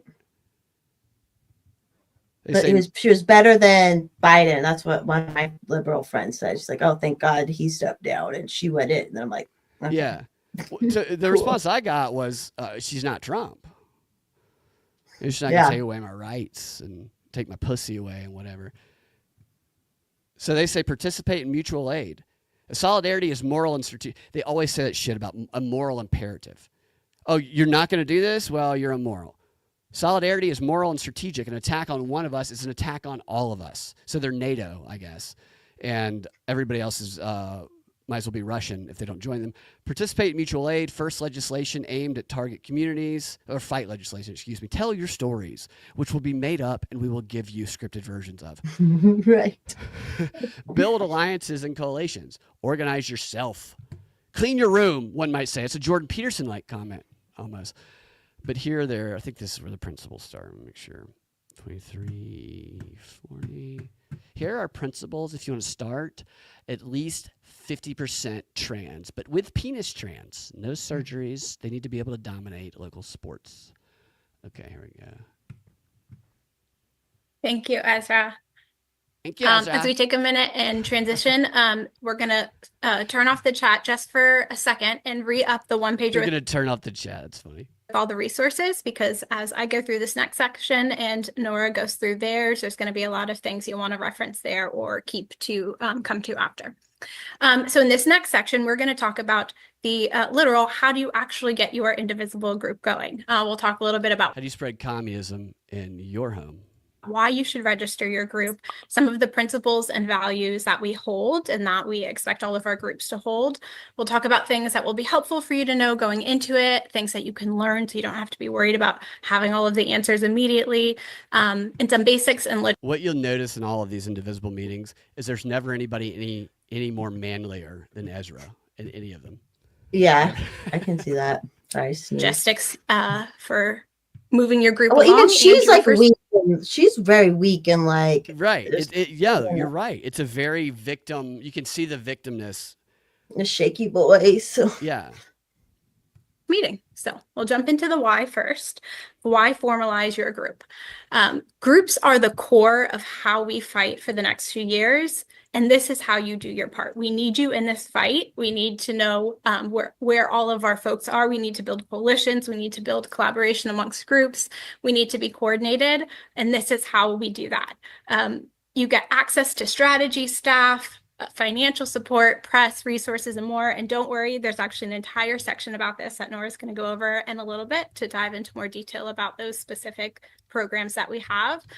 And you become part of the national network of like-minded people building power. Remember that whole theory of change thing we just talked about? This is how we do that. This is how we make connections. This is how we collaborate. This is how we build power and utilize all of the grassroots efforts that we have going into this. So some of the principles that we hold for our groups, we can go to the next slide. When you register your group, you agree to these core principles. Most of these, I imagine people assumed already because Indivisible has always championed progressive values, but we just want to make sure that we're really clear upfront about some of the expectations that we hold. Just most of these, I assume everybody believes. That to me, when you hear these, just thinking to actually say it, I assume everybody already agrees with this, but here are the craziest things ever. The first one is that you agree to remake our democracy. We recognize that our democracy was rigged from the start in favor of white and wealthy, and we are actively working to realize a shared vision of a real democracy. Embrace progressive values. We model inclusion, respect, and fairness in all of our actions. And that's not just internal to all of our Indivisible work. So that does include like your group meetings, your group events, but it also includes things outside of that when you're in coalition spaces, when you're working with partners. Coordinate and collaborate. Again, we're going to say this over and over and over and over again. Partner with other Indivisible groups on advocacy, work with them on elections, national campaigns. We're going to build partnerships with other organizations, and then continue to build strong and strategic movement. We're going to focus our efforts to maximize our impact on winning policies, winning elections, state, local, and at a federal level. Any thoughts on those principles? Well, just knowing them, when I hear progressive, I think fascism. That's just being through that now. Like, and that's exactly what they're laying out, but they make it sound so sweet and like we're fighting back. And that's why they have these dainty people presenting it. Yeah. Because it seems harmless. Yeah. Well, they did democracy wrong at first. So that's why we're going to do it right remake now. It. Yeah, remake democracy. Wait, yeah. What is remake? Aren't they supposed to protect democracy? That's weird. They say remake democracy. I know. Isn't that against everything?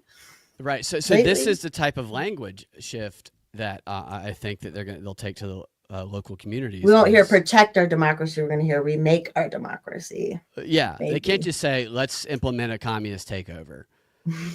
Trans leaders everywhere. They have to be like, we need to remake our democracy because it was built off of the white and wealthy created it, and there's some truth to the white wealthy people wrote the Constitution. Frederick Douglass. He was an Uncle Tom probably. He was the white face or the black face of white nationalism back then. Maybe they'll call him, but we need to remake it simply because of this. And that's something that people would agree with, and they gauge. So they have all these studies they do. Like Frank Luntz does a lot of them, where they throw words out there and they test the reaction to it. I bet they have a lot of social science type research that they focus groups, things like that. They're constantly doing that. That's something Edward Bernays talked about. The need to constantly be putting things out there, testing the public's reaction, and then adjusting based on that reaction to figure out what makes the most impact where you're trying to make that impact. A couple more of these, and then I'll let you go. I appreciate you sticking around and hanging out with me for this. I'm always down for this stuff. Great. This stuff's right up your alley, and it's got me even more enthusiastic about it because I'm one of your biggest fans when it comes to what you're doing locally, and I think it'd be helpful for everybody to learn from what you're doing because you make it fun. You make it interesting. It is, and it is fun to me, and that's like a lot of these people want to be like big names and stuff. Well, I'm like, you can go to your local government and everyone freaking knows you. Like, don't you? Like, if that's your motivation, which that's some people's motivations, then I don't know. But things you don't like in your town, things you do not like, you can actually change them. Yeah, or at least yell at them about it. Yeah, and you can get other people to yell, and you can call attention to it. I didn't know shit about how the local government process works because they don't want you to. The state election board here in Georgia, they made it, you have to go to like 3 or 4 different websites to find out when the exact date and time of it is going to be and how the public comment section works. Garland directed me to it and made it easier for me to find. I had found it previously, but I wanted to clarify, and he gave me more resources, but I was just taken aback at how many clicks I had to click to find it. And it was obvious to me that they don't want people to find it because they don't want people participating locally because they don't like the pushback. And they Even don't the like the fact vacancy. The vacancy, I was posting about it. I'm like, everybody in Arvada, sign up for the vacancy on the city council. Blah, blah. And then all of a sudden, like a couple days later, the Arvada account posted about it. And I'm like, we make them do that kind of stuff. Like we're making them.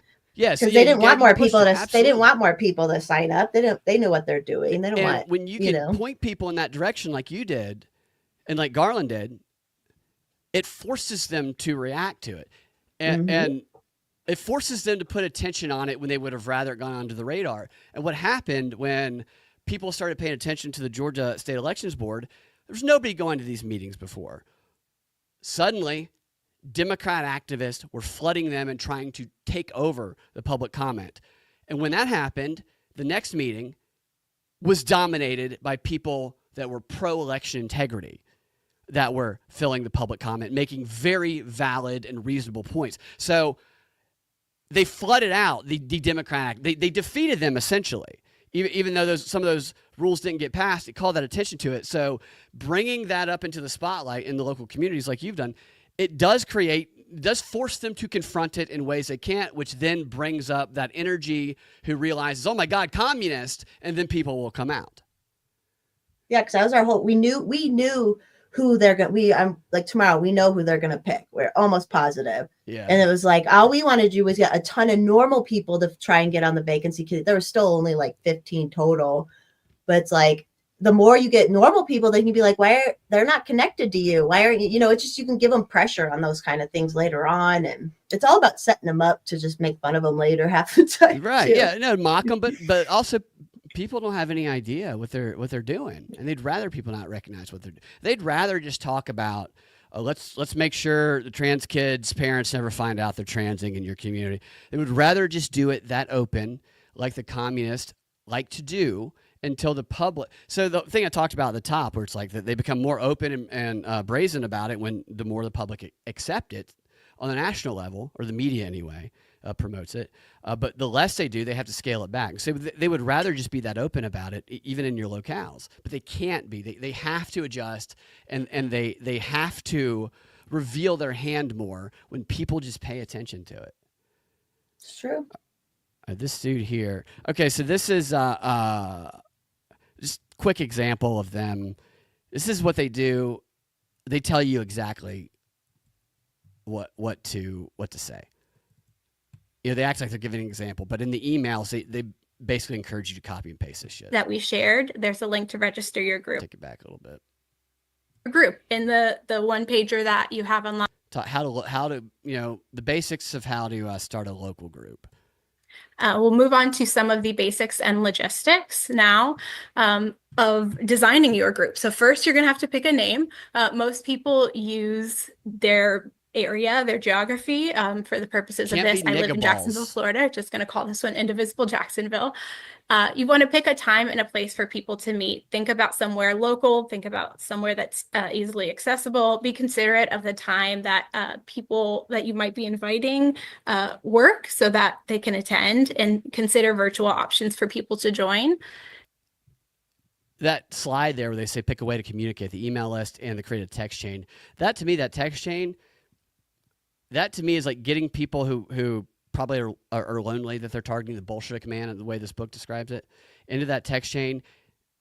That's a way to bully people. That's why whoever is the authority figure in this group can really shape people's opinions, because they feel included, and then they can just like, oh, don't say the wrong shit here. Yeah, they don't want to feel ostracized. Yeah. So yeah, it's like a little mini social media thing almost. Pick a way to communicate. You can start an email list. You can start a text chain. can be like a signal or a WhatsApp. It doesn't have to be a literal text, but just think of some way your to website be and your able to bullet consistently and casings. regularly check in with folks. And then tell your community about it. Make sure you do some outreach, post on social media. I think we have a This is all good sample coming advice. up next. And register your group in the one pager that you have online, This is funny. that we shared. There's a link to register your group. And then you're searchable on our map, so people can find you if they're looking for a Yeah, group they have a in their map. local You can go area. so yeah, if you want to see if there's anybody in your I'll look on in their Colorado, map. yeah, they have that map. They have you can find them pretty easy. Sample social post. Hi, Greater Jacksonville Progressives. Like This many is a sample social post. I think I talked through that, but yeah, hi, Greater Jacksonville Progressives, and she continues. of you, the election crushed me, and I have been looking for ways. Like many of you, the election crushed me. That's so funny. Like imagine being somebody who wants to be a part of this group, thinking, I don't know if it crushed me, but I better act like it crushed me. I'm so sad. to channel Yeah, I better amp up this feeling of despair. my emotions into something productive. I want to invest my time and Take energy. that back. I mean, this is a really manipulative message here. You are searchable on our map, so people can find you if they're looking for a group in their local area. Sample social post. Hi, Greater Jacksonville Progressives. Like many of you, the election crushed me, and I have been looking for ways to channel my emotions into something productive. I want to invest my time and energy into learning how to stand and fight back, and I know I'm not alone. So I've decided to start a local Indivisible group, and we're going to have our first meeting this weekend. Please join me if you're interested. With contact information. Who is the group? Indivisible Jacksonville. Where are they meeting? Shay's Coffee Shop, Coffee and Candy Shop, and Another Life. I own that. For real.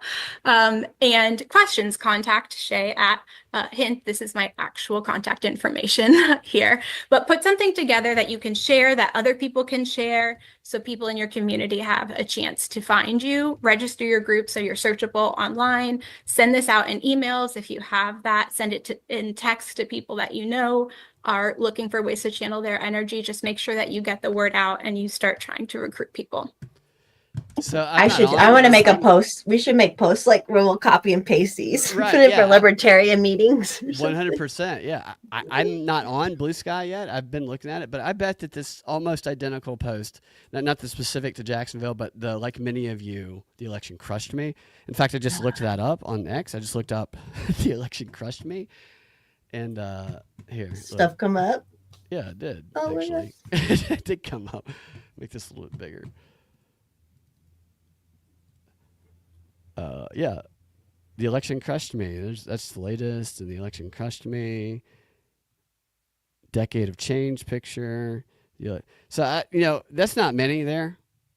Or maybe it's just not loaded yet. I don't know. I used to search the scripts they gave me. They sent. I used to follow this stuff all the time a couple of years ago, and there used to be just endless posts that were exactly what they would share like this. The same thing. Yeah, I think a lot of them might have gone to Blue Sky, which I think they're sending people over there because I think they're trying to complete. They call it inoculate from disinformation. That's something they've been kind of trying to build up over the past 5 or 6 years. I think this is like the completion of that. It's a complete inoculation from. Yeah, no one's saying no, you're wrong. There's no one there like telling them they're wrong. 100. They this is completely fracturing the realities that people live in. But this is probably a popular type of theme on that other one. Shay's, I'm sure. Man, if I didn't live too far from Jacksonville, I'd be showing up at Shay's Coffee Shop regularly on 12/1. I would have been there at 10 a.m. with my White Dudes for Harris shirt still on. Got to infiltrate. You got to infiltrate them. They infiltrate us. Got to infiltrate them. They really do. I just feel bad for them I felt so bad for that old lady. Because then it is a lot. They really do. Yeah, like especially lonely older ladies, or like they just know they target how to the elderly, people. just like scammers do. Is what they do. Yeah. This is awful. She talks a little bit after this about the first meeting. I'm not going to play it, but she talks about how in your first meeting, what you need to do is you need to be asking people about certain questions that will pull information out of them that tells you the way you need to speak and what issues you need to focus on to basically capture those locales. So it's Marketing. an intel. Yeah. And then they talk about how to get support at the national level. I'll play a little bit of that, see if that's worth it. And I think I got one more to that. I believe this is it. Press support.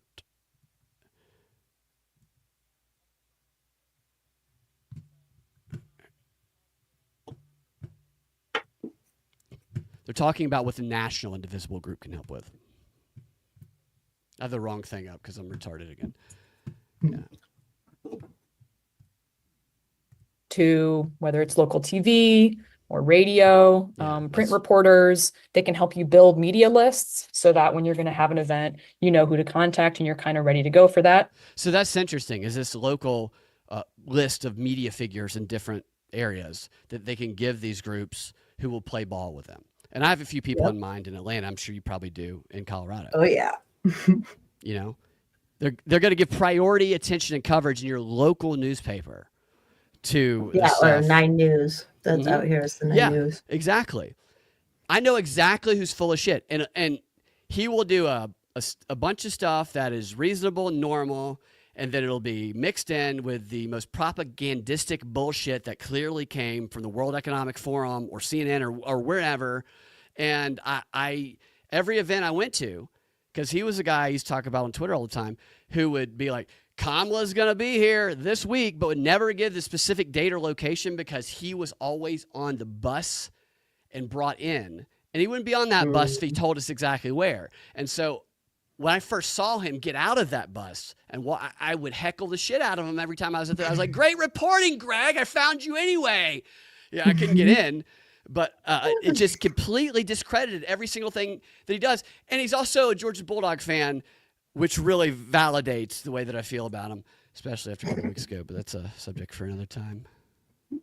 So on that resource one pager, which we can send out one more time, or probably will continue to send out, there are links to some of these most recent press hits that we've had and are the direct result of a combination of our groups and our press team working together. And that work can really uplift what our groups are doing. And They just have this infrastructure built in. One of the articles that I was reading earlier, it talked about how after 2016, these infrastructures to basically take over your locales were built. They were put in place. Like I said, they were on the back burner for the national Pussy March stuff, but they're still there, and Right. they are now activating them. And Yeah, they had them ready to go. yeah, And like right. National Libertarian, they're just starting now. Like we're all just so far behind these people. That's the problem. That's exactly what it is. That's why it's so important what you're doing. It's just being Just aware copy of 'em. this. We should send this to Angela and be like, just copy this. I mean, that's not a bad idea to copy some of this stuff. You don't even have to go to the extremes that they go to. You just have to No. be there to call it out and make sure they know that you know, because then they will actually call it out, because they will feel like the Georgia State Elections Board that they have to engage like a bigger campaign because, oh my God, somebody's paying attention, which is eventually what happened. The national media started focusing on the Georgia State Elections Board, which caused a lot of the activists on both sides of it to come out. Here, the dude's talking about what he called tactical innovation. This is the way the communists shift their strategies based on everything. And I think this was on the back of a question about what about the pussy marches? And they're trying to deter people away from that pussy march stuff. Because, people are like, there's a silver lining about Trump winning. I get to pull that pussy hat back out again, and I get to get in that 5-foot costume where I dress like a giant vagina with teeth, and I walk my child down the street in Washington, D.C. I'm excited for that, and so they're trying to deter people away from that, I think. That was the craziest thing to me to see during the Women's March back in the day. I pulled these pictures up the other day. Women walking down the street in giant vagina costumes with teeth while holding their young child's hand. I don't get it. I don't, I don't get it. It's crazy. That's not how you made that baby. There's no teeth. So this is one place that I think of when I think of tactical innovation. I think it was Michigan's 11th Indivisible Group. I want to say Dave Trott's district. I know is there. The person in the top left corner there looks like they're 2 steps away from becoming Elliot Page to me.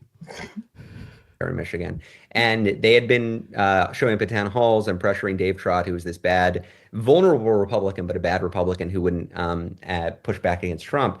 And eventually Dave Trott stopped showing up. And so they held an empty chair town hall in Dave Trott's district. And this is a town hall where they announced, hey, we're holding a town hall. You can show up if you'd like, Representative Trott. We would love to talk to you. Dave Trott, of course, didn't show up. A lot of local Look at the pride in her face in the top left there. She's so happy about this. press, though, did. And they had a live chicken on stage to represent him. And it just got so, I mean, it was a brilliant action. It got so much positive press locally. It made him look like a chicken. And so I do think a totally viable strategy is to show up publicly wherever your vulnerable member of Congress is showing up, to push. When they stop showing up, publicly pressure them to show up, because it does not look good as an elected official to refuse to show up in public. That looks bad. It makes you look cowardly. It makes you look like you're not representative. So he's just talking. I mean, I feel bad for that chicken that he probably had to have sex with before he, mandated that it could be used. What you can do that's different in your locales. This is straight out of Saul Alinsky. You read Saul Alinsky's Rules for Radicals. He talks about when you want to make change, you do these things that are going to force people into taking some sort of action. An example that comes to mind is you get everybody in your group to eat a bunch of food that's going to make them all very gassy, and you send them all to conduct the direct action technique in a very gassy, abusive way. It's like shit like that they do to try and impose their will. Or like the crickets, a group had a bunch of crickets on it was like they're against trans kids thing, and they like let a bunch of crickets in there or something. Oh yeah, was that in Congress recently? It wasn't too long. It was like it was a convention or something, I think, and it wasn't too long ago. Or a conference of some sort. I remember hearing about that. Some of the most obvious examples of this that go way overboard sometimes are the climate change. The people who go, duct tape or glue their hand to like a Van Gogh piece of art or some shit like that, or a road. Yeah, right. Imagine the people who do that stuff.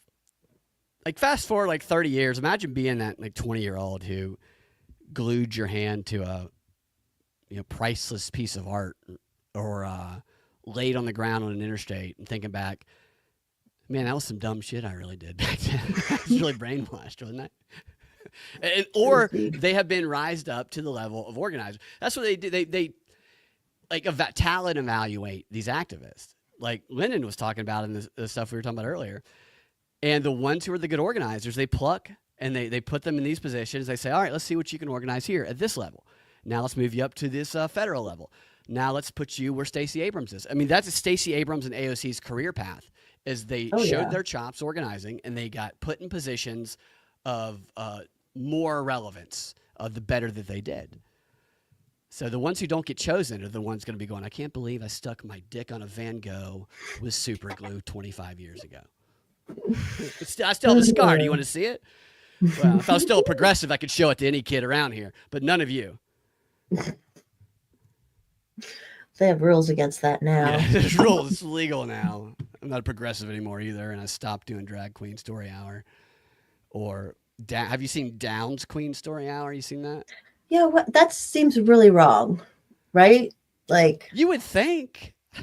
You would think that would be. I mean, I know there's some Downs that are different levels. Some can have boyfriends and girlfriends and stuff, but that seems really odd to me. But I don't know. Just imagine you see somebody I hadn't seen in 20 years. What are you up to these days? I'm organizing some Downs Queen Story Hours. Oh, yeah, I'm gonna go. Bye. Seems very exploitive. Here's the last one. He's talking about really the whole theme of this is, focus on capturing power where you think power is most easily captured. To back Trump up, then they are of you or Democrats or independents voting them out. And so this is where we get to, you really got to focus on where is your leverage. If you've got somebody in a super safe Republican district who represents you in Congress, that's probably not where your leverage is. You should look to your city council, your mayor, your governor, your senator, somewhere else. But identify who is pushable and then focus there. I think that's it. Great. Thank you so much for that. So I'm going to pivot a little bit to a couple of questions that are a little bit more. Let's see if there's any more at the beginning of that. I think I might start late, but that's the whole thing is and Colorado is one of these areas. I have Chicken on stage to represent him. Shit already.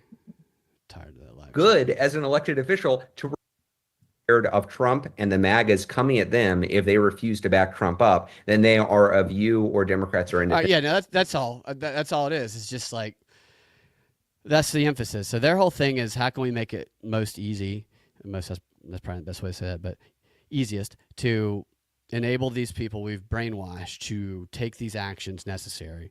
And they're very good at eliminating the obstacles. An example of that is when I used to go to these meetings all the time, and the Truth Brigade. I joined the Truth Brigade, which was started by Indivisible. They actually have a meeting tonight. I considered going, but I'm like, I don't want to do the Truth Brigade tonight. I know Cam joined the Facebook page on Truth Brigade, which their goal was to fighting disinformation and misinformation, which they have also shifted to the local effort. And joining these groups, they really, like, you can tell that they operate fast, test things, and then change it when they don't think it works. And it got to the point where they started sending you scripts, and then they sent you phone numbers, and they told you where to look to make sure you're calling the right congressperson or whoever. And then it got to the point where they said, make sure you enable your location stuff. So the websites could identify where you live and who in that part of town voted, or they want to know who voted so they can send you to go talk to people when it comes to get out the vote, but who you can go talk to and what strategy should you use. So it tells them, is it Democrat leaning? Use this strategy. Is it Republican leaning? Use that strategy. Use this script. Use that script. And if the solution is, or one of the solutions, call this person and say that, they then gave you a button to push in your email. And if you push that button, it calls that person, usually a senator or congressperson, from your computer, and you can just read the script, which it will highlight for you.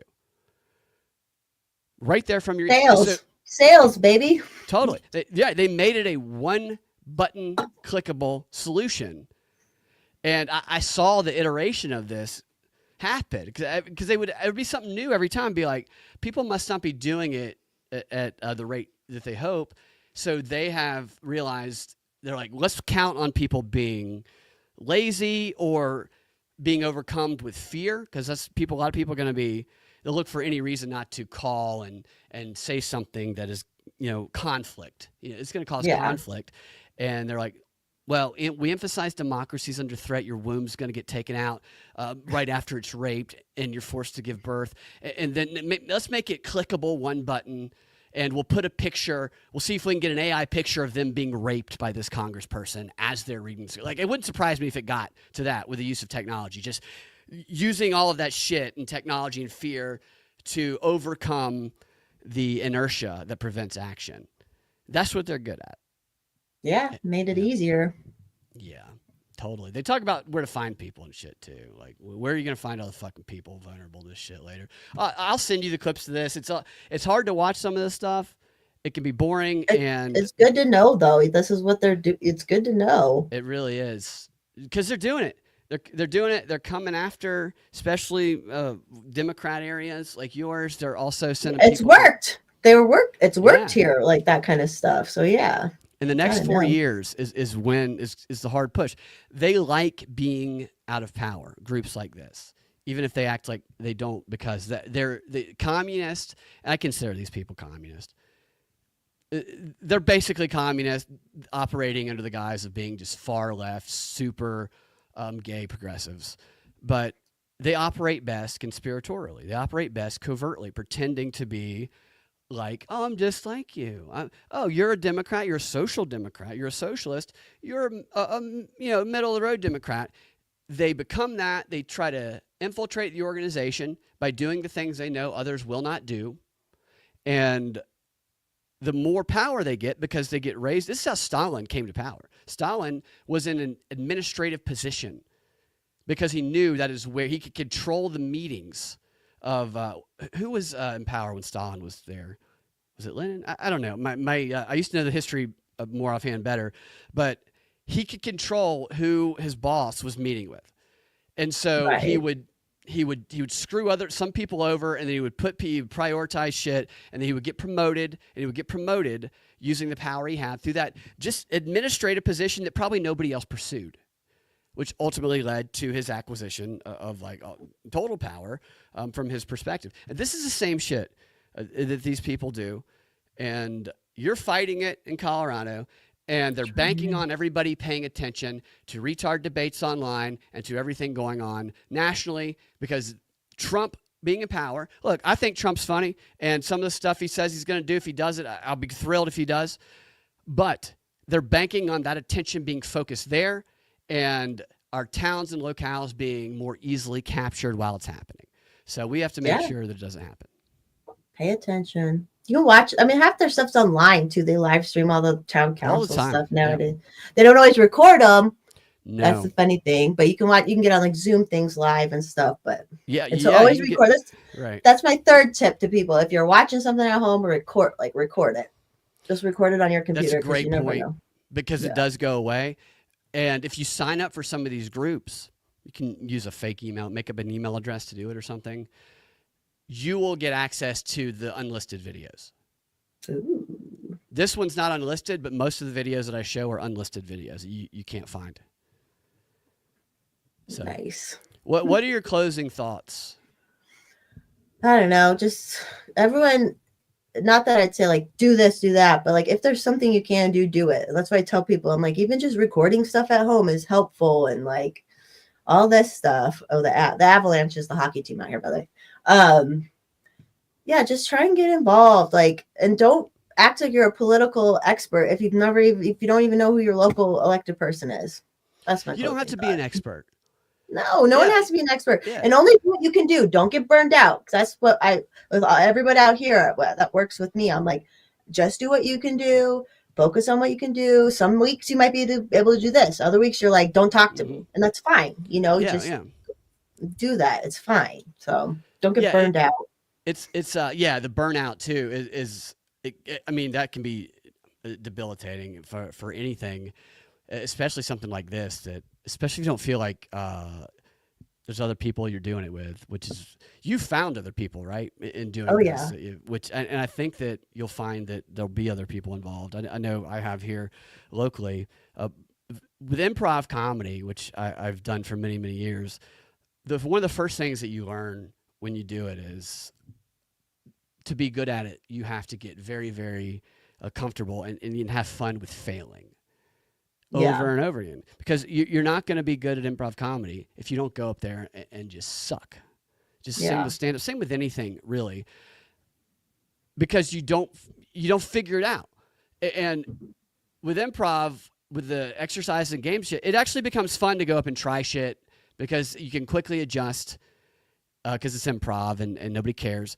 And then you can see what works and what doesn't work. And for my mindset with this is like, all right, I know I don't know shit about this, but I'm going to go learn and I'm going to fuck around a little bit. And I'm going to mess with some people. And every time I went to one of these things, state election boards, I'm waiting in line. I tried to have a camera person when I could, but even when I didn't, I always just kind of like, I'm going to have fun just kind of messing with some of these people a little bit. They're almost an open mic. I was talking to my friend the other day, like they're kind of open mics a little bit when you go testify. That's exactly what it is. The way that I didn't do the public comment because I didn't get there. I got there before it started, but there were so many activists. I didn't get, for the ones I went to, I got on the list, but not during the so they do two. They do one when it's relevant, then they do another one.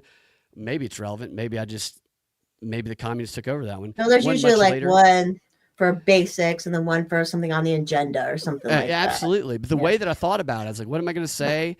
How would I say it? But it was totally like, this is an open mic. It's just like doing open mic stand-up comedy. And clearly most of the people doing it haven't done it before. And the worst that's going to happen is I'll look as dumb as I think maybe other people look, so I'll be just like everybody else. That's the worst that could happen. The best that could happen is you excel at it, and then you run for office and maybe get compromised, and you end up like Adam Schiff or something. That's I guess that's the best case scenario. But we can all hope for. Yes. But no, most people listening to the show, you're not compromisable. That's the thing. It's a difference in the communist and you and I think people watch the show is we recognize the people that are compromised and full of shit and have no principles. We're not like them, but we're learning their tactics, and you are leading the way and helping do that. So thank you, Forest Mommy, for all your efforts. Where can people find you? Forest Mommy on Twitter or X, whatever. And I am actually streaming tomorrow on Rumble. So Follow It's been it. like months. Follow Forest Yeah. Mommy. Thanks. Pay attention to what she's Thank you. doing. Model yourself. It's great. Thank you for what you're doing. Thank you guys for watching, hanging out. And thank you Thanks, for everyone. sticking around for such a long show, too. I appreciate that. We'll talk to you guys next time. Yeah. Propagandafight.com. You guys have a fantastic rest of your day. Bye. Bye.